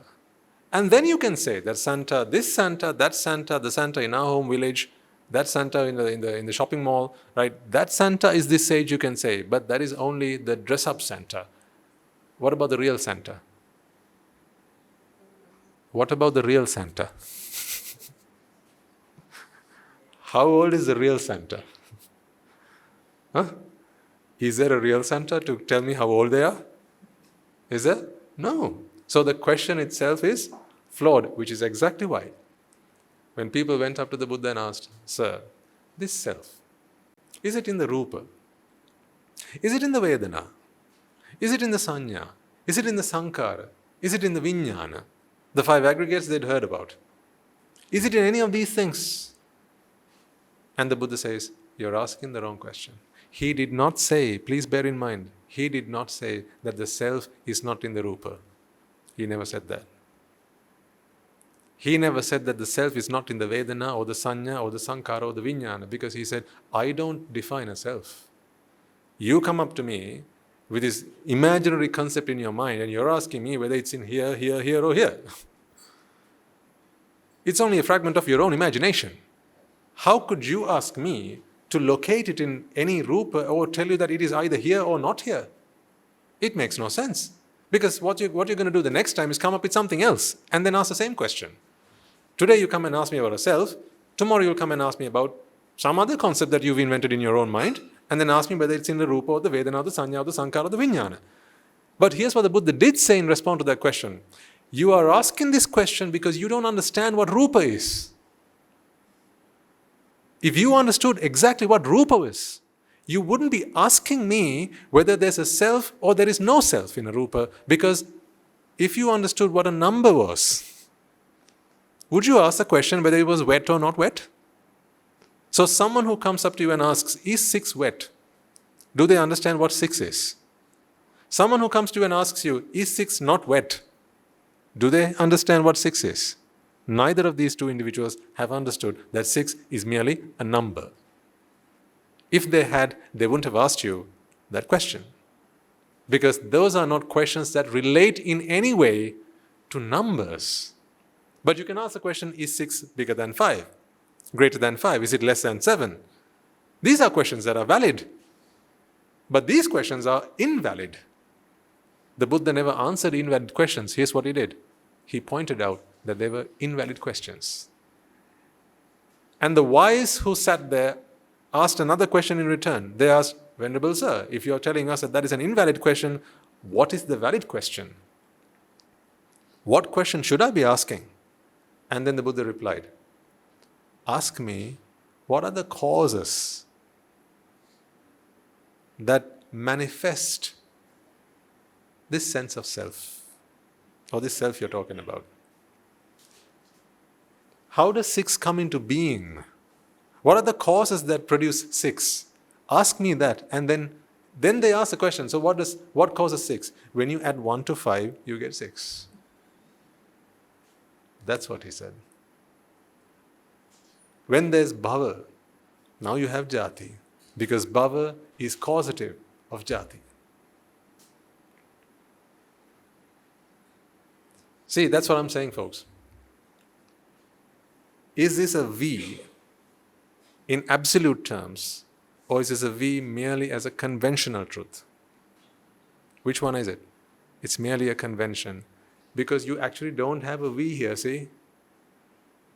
There's no V. These are merely 2 sticks, 2 pens, 2 eyes, if you like, if you want to put it that way, that have come together in a particular arrangement and now you refer to it as a we. If this is a kaya, if this is a body of two objects having come together, now manifesting as a third, see, this is one, this is another. Now it manifests as a third object. That third object does not exist. It's only a manifestation. That third object didn't come from anywhere, did it? It didn't just appear spontaneously. It is a manifestation. It will only survive for as long as these causes do their part. Which implies then that this manifestation is not an entity. What's an entity? Something that is just there. This is not just there, it's only there for as long as these causes are continuously doing their part. The moment one of these moves away, it's no longer that manifestation. Anicca, dukkha, and anatta. Now you're probably wondering which part of that was anicca, which part was dukkha, which part was anatta. Don't worry about that just yet.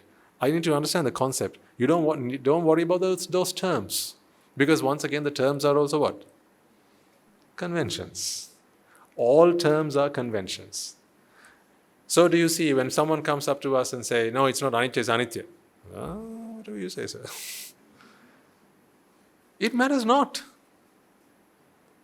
The Buddha says himself, don't get bogged down with these terms. Because then you become a padaparama. A padaparama is one who just gets fixated on what these terms are. Like Nibbāna. Is it Nibbāna or Nibbāna? Which one is it? No, is it Nibbāna or Nirvana? Which one? Let's make sure that we understand which one it is, because otherwise we can't get to Nibbāna. Nirvana or Nibbāna? Which one? See, fixated. You can't fix yourself on anything and get to Nibbāna, right? Whatever it is, Nibbāna or whatever it is. How can you fix yourself somewhere and get to freedom? That's why don't ever get bogged down on what these terms are. People will come up to you and they say, the Swami knows, they talk about anicca, right? It's not anicca. He's got it all wrong. It's anitya. That all you have to say is, yes, it's anitya. I got it now. Thank you very much. In their presence, just say, it's anitya. That's it. Some will come up to you and say, it's not anatta, it's anatma. Now I've just explained to you that whether it's anatma or not. Is 6 wet or not wet? So again I ask you, does 6 have a soul or does it not have a soul? When I ask you the question, does it not have a soul? I've already defined a soul, haven't I? Yeah, I've already defined a soul and I'm asking you, does 6 have a soul? If you answer no to that question, have you not implied that a soul exists but 6 doesn't have one? That's why the Buddha does not say about a no soul. Because if he says that, no, you don't have a soul, you don't have an Atma, by saying that, he implies that a soul exists. You don't have one. Which would go completely against his teaching. So whenever you read a book or whatever, there'll be places where they say, no soul, anatta is no soul. I leave it to your own judgment. May the intelligent decide for themselves. May the wise decide for themselves. I can only share with you my understanding of the Dhamma.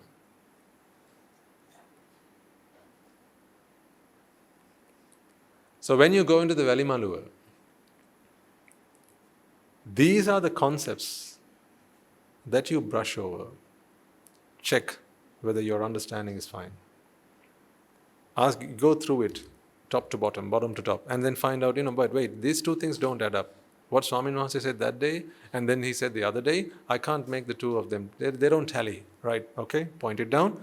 I'll go and talk to my teacher again and get that clarified. So it gives you an opportunity to check that your understanding is correct. But you get to Nibbāna when you're back here, out there, on the streets, at home, at the workplace, with your children, with your spouse.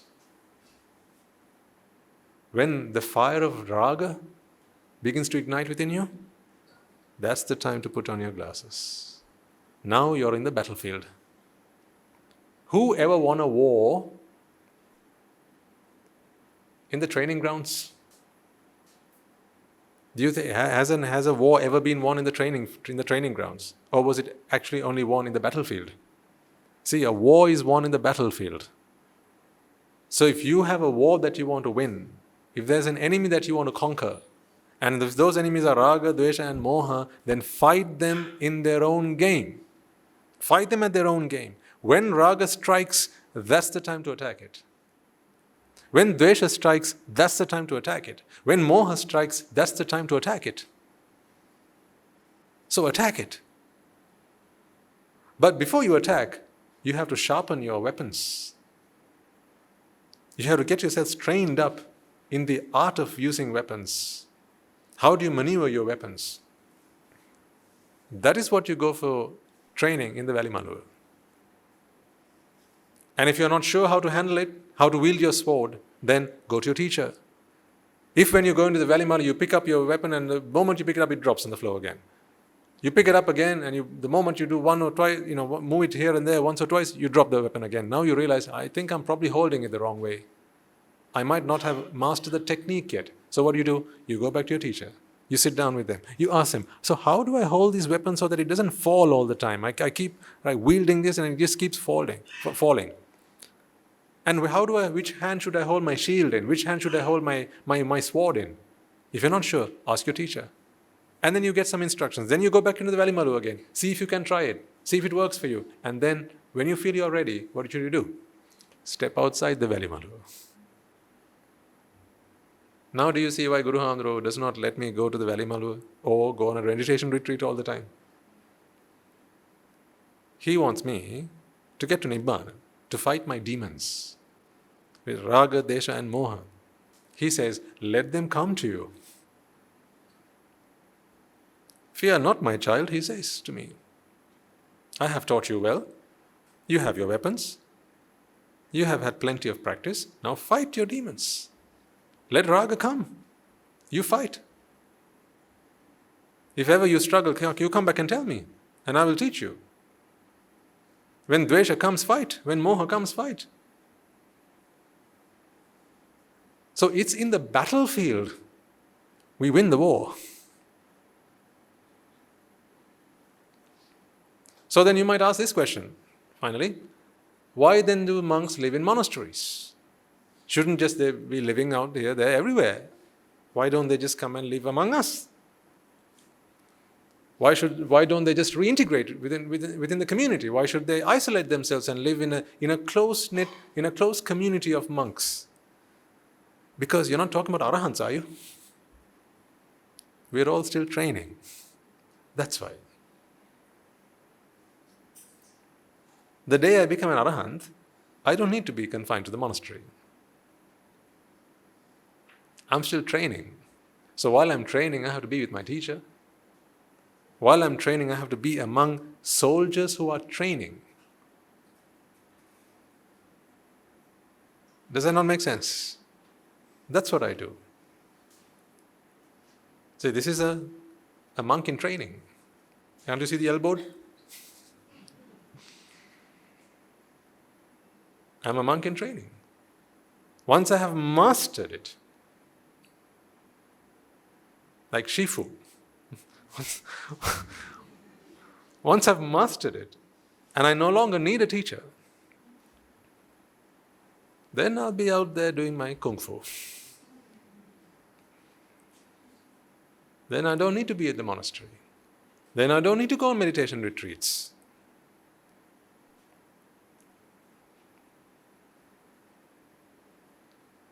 So why are you here then and not in the monastery?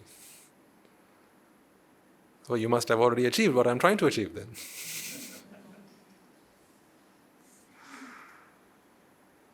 You are yet to start training. One day, you will have to come and train. One day, someday. Someday you will have to come and train. Because at the monastery, we have lots of teachers. They teach. While they practice themselves, they teach. We learn the art. We learn about good weapons and how to use them. We learn about the enemy. Day in, day out. That's what we do. 24 hours a day, 7 days a week. We learn about the enemy. We learn about the enemy's vulnerabilities. We learn about how the enemy makes us feel vulnerable. What our pitfalls are. We learn about our Achilles heels. We find out what our weakest spots are, weakest points are. Where do we fail? This is what we master. Every time we go to a Guruhamu to meet our teacher once a week at least, we sit down with them and we confess, Venerable Sir, here's where I failed last week. I was out there doing this and then this thing happened to me. I had these thoughts. I never expected them, but they just came to my mind and then it caught me off guard. So you confess with your teacher. So then your teacher says, all right, this has happened to me before as well. And here's what my teacher taught me. You try that.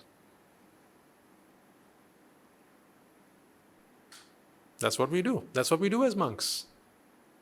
I mean, this is not magic. This is not some kind of secret society or a club. This is what we do as monks. As an anagarika, you check whether you are capable of taking on that practice. That's why we give all our anagarikas a year to try it out. Is this something that you would want to do for the rest of your life?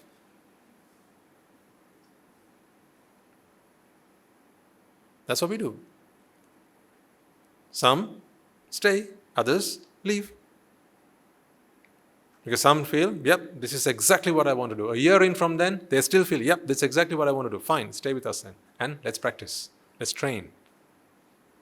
Some feel, it's not just now, I'll come back later. Fine, come back when you're ready. Are they wrong to do that? No. You got to know when you're ready. So when you're in the Velimaluva, if ever you're in a meditation retreat, a meditation program, right, or you're contemplating on your breath, you're contemplating on your sensations that you feel in your body, here's the principle you need to apply. Anicca. They come together, causes come together as a manifesto body, dukkha. There's a lot more I have to explain to you as to why I call this dukkha and not just a body. But it'll all come in due course. Let's not rush. Anatta, meaning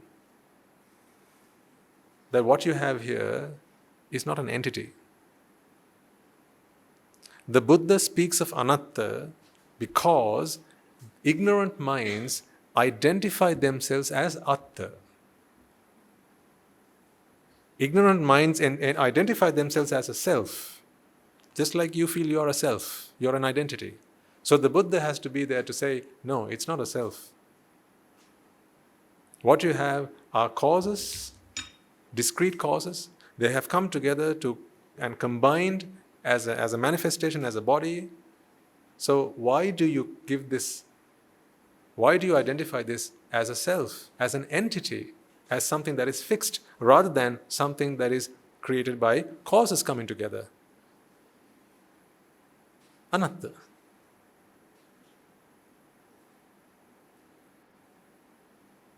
So this is what you need to contemplate on. When you meditate, this is what you think. This is what you think about. So in any given situation in life, this is what you need to apply. This is the principle that you have to apply to whatever defilements come into your mind. In future talks, I will take individual defilements. So for example, how do you apply this when you get angry? How do you apply this concept when you feel greed? When you feel like you want to really eat something. Not because you're hungry, but because your mind wants it. When you feel egotistical, what do?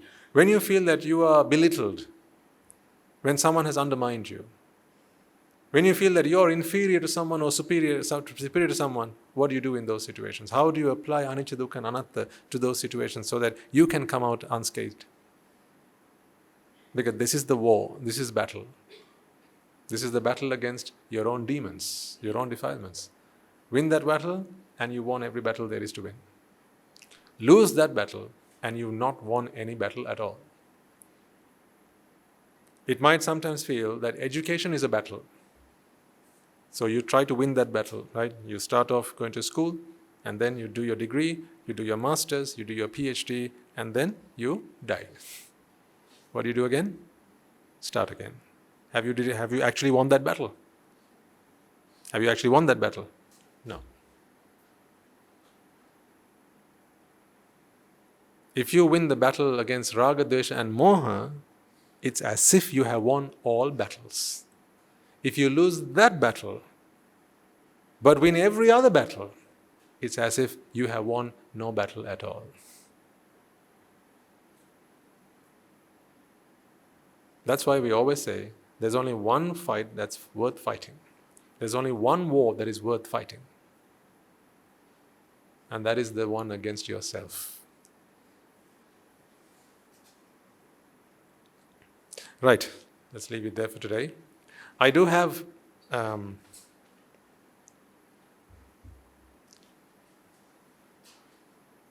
request to make. Like I always tell you, here I can only be a preacher. I would love to be a teacher, but I can't do that for all.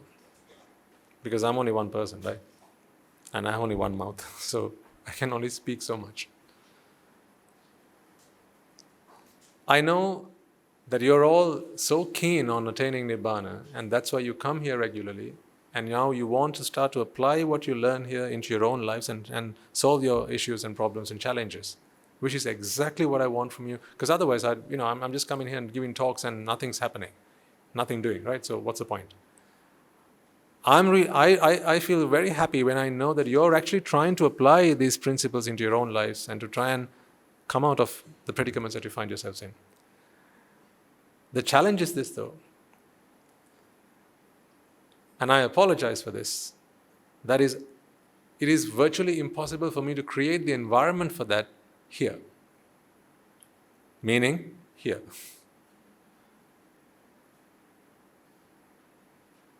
Because it would be unfair of me to do that as well. Not because I can't do it for everyone, that is convention, but because to actually treat you individually, I have to take the time to study you properly.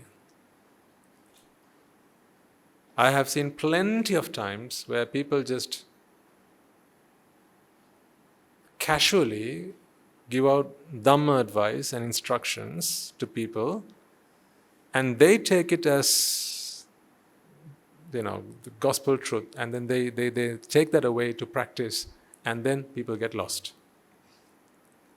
It is unwise and unjust and unfair on me to just dish out medications to you with the dhamma without actually taking the time to study exactly what you're going on about, why you feel that way, where you're coming from, what you've tried before, and so on and so forth. Unfortunately, that is one thing I cannot do in this situation because of practical constraints. That's why I always remind you, I am just the preacher. If you want a teacher, they're at the monastery. I can forego my lunch, that's not a problem. It's not the first time in samsara that I've been hungry. Because if it goes way past 12, and I'm not unwell, I cannot take the meal.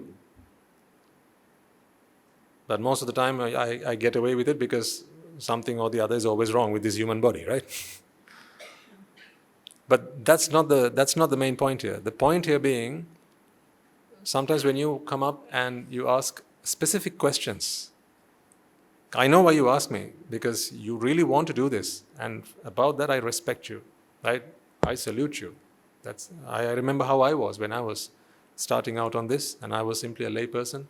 If I ever had the chance to walk up to a monk who I trusted and to get some advice, right, I'd give my right arm off for that.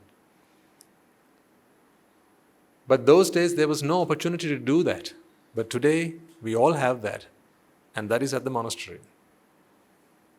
So my ask of you then, I think it's more a plea than an ask, if you don't mind me saying so, is your specific problems that you like to get some clarification on, get some counsel on, get some advice and some guidance on, specific problems, right? I have this problem, I've been practicing this, I've tried that, I'm not doing this, am I doing this well, blah, blah, blah. Those questions are best handled at the monastery with a Swamin Wahanse or an Anagarika Mahatmya when you meet them there at the monastery. Because I honestly feel that I'm doing you a disservice when I just take 2 minutes of your time and try and listen to your problem and just dish away something. This is not the Dhamma is not an OPD. I'm giving you a philosophy. I'm instilling something in your mind. If something goes wrong with your body, that's okay. Because what's the worst that can happen? You'll die. That's the worst that can happen. But if I say something that corrupts your mind, you won't ever be able to die. You understand what I'm saying? You will not be able to complete your journey in samsara, meaning you will never be able to die. So it is unfair, and I'm doing you a disservice by actually giving you short, quick answers to sometimes problems which I understand from listening to the 2 minutes that you have, that's a whole story. That needs someone to sit down with you for an hour or so, listen to what you have to say, and slowly, gradually, step by step, guide you on a path. Because most problems, they can't be solved just like that. It's something that you have to do over time. Do you understand what I just explained to you? As much as I would love to, because I never forget the fact that you have all been mothers and fathers to me in samsara. Right? And I have cried at your feet, I have held your hand, and I have been fed by all of you countless times in samsara, and any opportunity I get to repay my debts, I take that wholeheartedly. But what I feel I'm doing here is a disservice to you. That's why this is a preaching. So this is a collective instruction, it's common instruction for everyone. Make of this what you can, and then once you start grappling the problems that you have in your lives with the Dhamma, bring it to the monastery.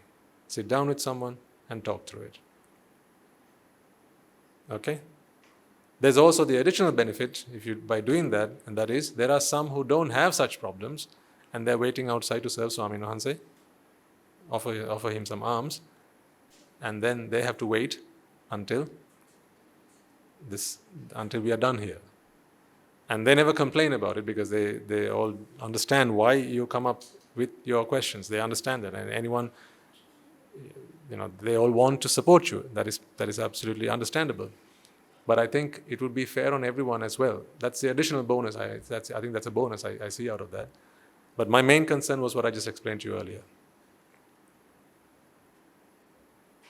No hard feelings, I hope.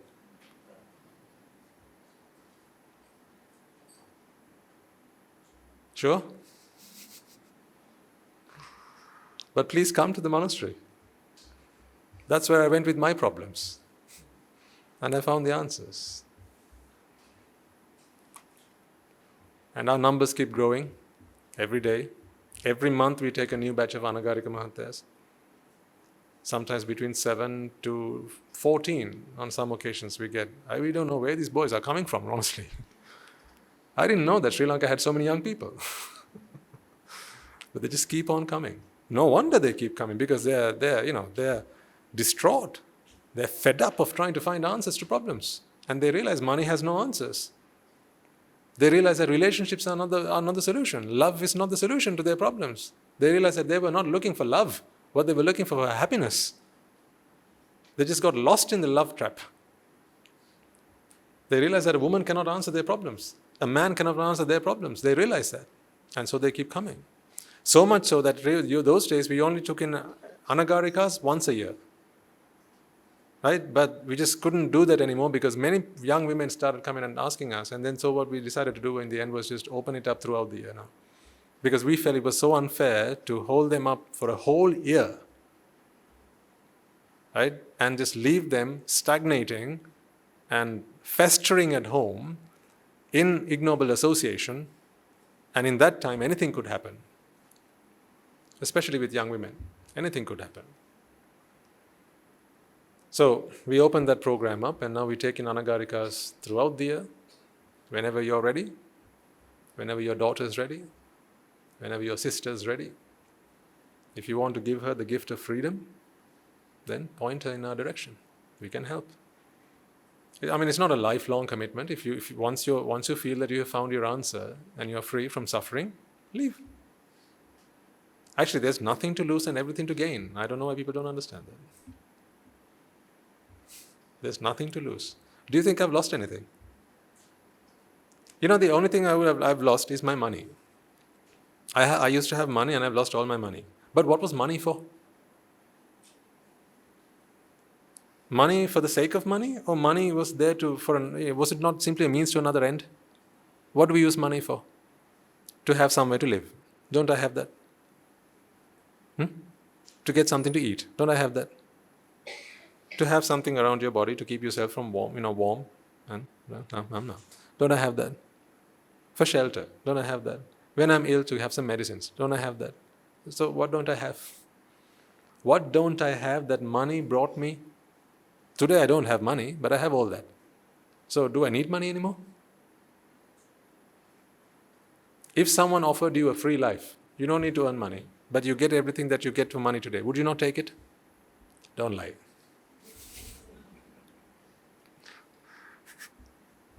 Don't lie.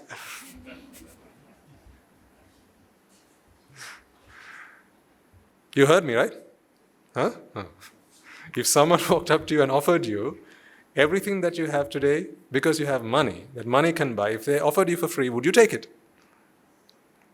Now you don't answer.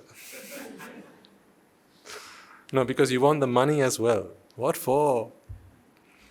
Your money is not with you as well, right? It's in the bank. They give you a few pennies. When they make lots and lots and lots from your money, right? They give you a few pennies. And you're happy with that.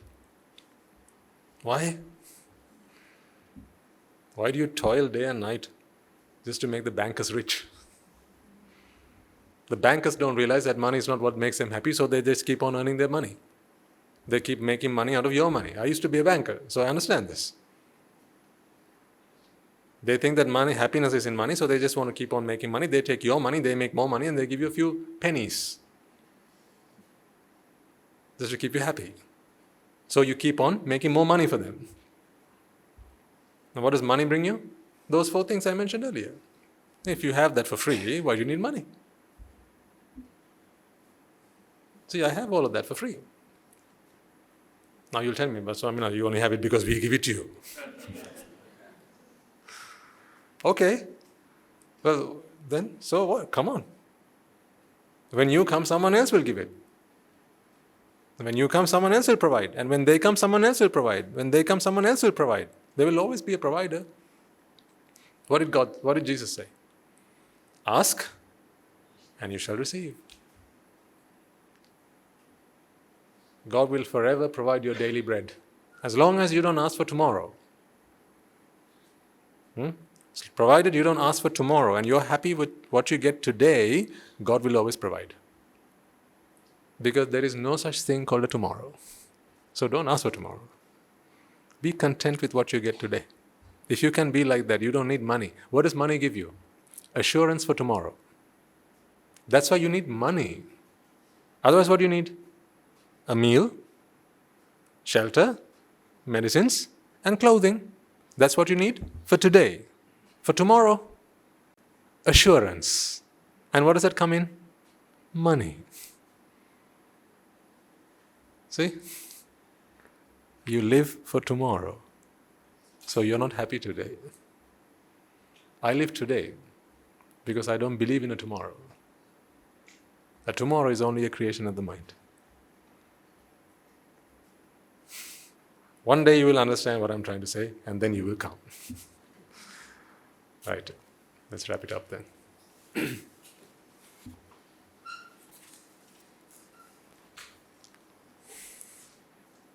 So next week, we have no sermon.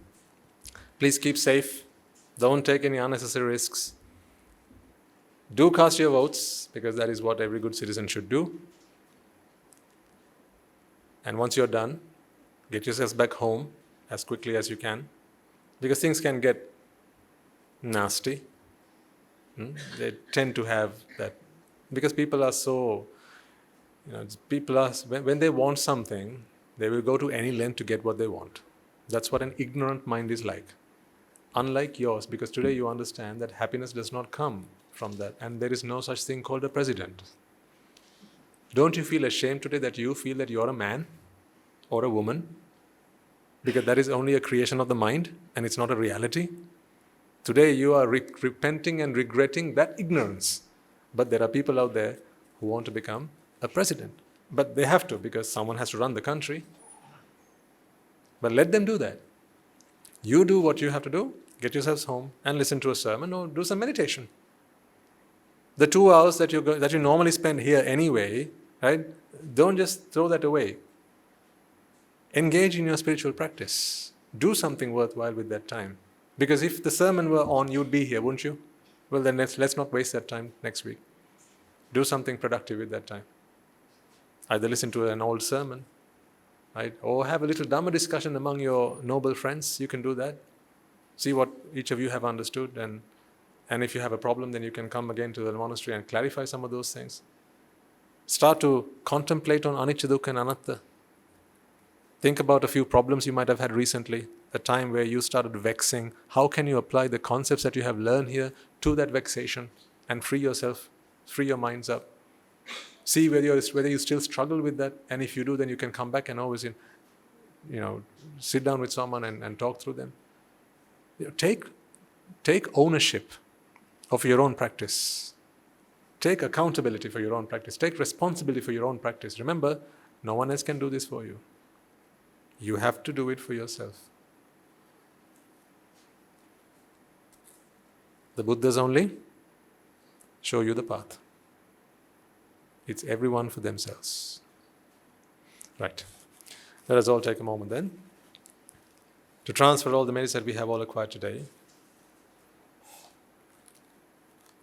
by creating a conducive environment for all to come along, listen to the sermon and practice the Dhamma, as well as making offerings to the infinite virtues of the Noble Triple Gem, listening to the Dhamma, practicing the Dhamma and contemplating on the Dhamma. First and foremost, let us take this opportunity to transfer all the merits that we have acquired to the monks and nuns, to the bhikkhus and bhikkhunis, upasakas and upasikas who have since time immemorial projected and preserved the sublime teachings of the Buddha and passed it down through the generations of the noble lineage in the form of the Tripitaka, which is thankfully available to us today to study, understand and comprehend the Dhamma. Let us also take a moment to transfer these merits to the monks and nuns resident in your local temples and nunneries who have always been by your side through thick and thin, come rain or shine. Let us also transfer these merits to the Mahanayakas, the Anunayaka Theras of all the chapters who have made it their responsibility to preserve and fulfill the Sambuddha Sasana. Let us also take a moment to transfer these merits to Guru Swami Mahanse, as well as all the monks resident at the monastery and the Anagarikas and Anagarikas attached to the monastery. Let us also take a moment to transfer these merits to those who make great efforts to disseminate the teachings of the Buddha, be that by transliterating these talks, sharing them out with others, or inviting others to join them. May they all rejoice in these merits. Let us also transfer these merits to friends of the monastery, our devotees who, for the sake of merits to help them attain the supreme bliss of Nibbana, continue to sustain the Mahasangha. This includes everyone from those of you who provide the Mahasangha with shelter, alms, robes and medicines, as well as those who pass on their know-how and continue to extend their well-wishes. May they all rejoice in these merits, and by the power of these merits, may they be healed of any physical and mental ailments and overcoming any obstacles to their spiritual progress. May they abstain from the unmeritorious deeds, fulfill the meritorious deeds, fulfill the noble eightfold path, and may they all attain the supreme bliss of Nibbana. Sadhu, sadhu, sadhu. Let us also take a moment to transfer these merits to our mothers and fathers, brothers and sisters, sons and daughters, grandparents, uncles, aunts, cousins, nephews and nieces, our friends, our acquaintances, our employers and our employees, as well as those who've taken every effort to help us, support and assist us and go on the extra mile on our behalf, reminding of all that they have done on our behalf. Let us take a moment to transfer these merits to them, and may by the power of these merits they also be healed of any physical and mental ailments and overcoming obstacles to their spiritual progress. May they abstain from the unmeritorious deeds, fulfill the meritorious deeds, fulfill the noble eightfold path, and may they all attain the supreme bliss of Nibbana. Sadhu, sadhu, sadhu. Let us also take a moment to transfer these merits to the Devas and Brahmas, spirits and demons, primarily the Sakadeva, as well as all the numerous gods and deities who have committed themselves to fulfill and preserve the Sambuddha Sasana. Let us transfer these merits to our loved ones who have passed away in our name, our forefathers, our ancestors, reminding ourselves that it is in their blood, sweat and tears today we are able to enjoy the comforts of life and enjoy and continue with our practice in peace and harmony. Let us transfer these merits to members of the armed forces as well as the police force who sacrifice their lives to protect the peace and harmony of our nation, as well as friends and foe who have lost their lives in the wars. Let us transfer these merits to those who have lost their lives in natural disasters and calamities such as tsunamis and earthquakes, landslides, fires, floods, pandemics, and so on, reminding ourselves that in this infinitely long journey of samsara, they will all have been mothers and fathers to us, friends and acquaintances to us. They will have gone the extra mile on our behalf and left no stone unturned on our behalf. Out of compassion and a sense of gratitude towards all of them, let us transfer all the merits we have acquired to all. May by the power of these merits, if any of them have been born in the woeful planes, they redeem themselves and be born in the blissful plane. May they abstain from the unmeritorious deeds, fulfill the meritorious deeds, fulfill the noble eightfold path, and may they all attain the supreme bliss of Nibbana. Sadhu, sadhu, sadhu. And finally, may by the power and blessings of all the merits we have acquired throughout the day, we be able to witness the advent of many hundreds of thousands of arahants on this blessed land. And finally, may you and I, and everyone who's helped make this program a success, become a Rahatan Vahanse or an Arahataran Vahanse in this very life itself and in the era of the Gautama Supreme Buddha itself. Sadhu, sadhu, sadhu. May the blessings of the Noble Triple Gem be with you all. The members of the Mahasangha will transfer the blessings to you. Raga ginnen midetva, dvesha ginnen midetva, moha ginnen midetva, Nibbāna parama sukhayan Sukhitatarvetva, Nibbāna parama sukhayan Sukhitatarvetva, Mamada siyalu loka siyalu satvayo, Nibbāna parama sukhayan Sukhitatarvetva, Nibbāna parama sukhayan Sukhitatarvetva, Nibbāna parama sukhayan Sukhitatarvetva. Rajagiriya niveva, dveshagiriya niveva, mohagiriya niveva, nivan sapa labeva, nivan sapa labeva, nivan sapa labeva. Tunuruwange suvisi ananta mahaguna belen silu loka silu satyoma Nibbāna parama sukhayan sukhitatarvetva. Sadhu, sadhu, sadhu.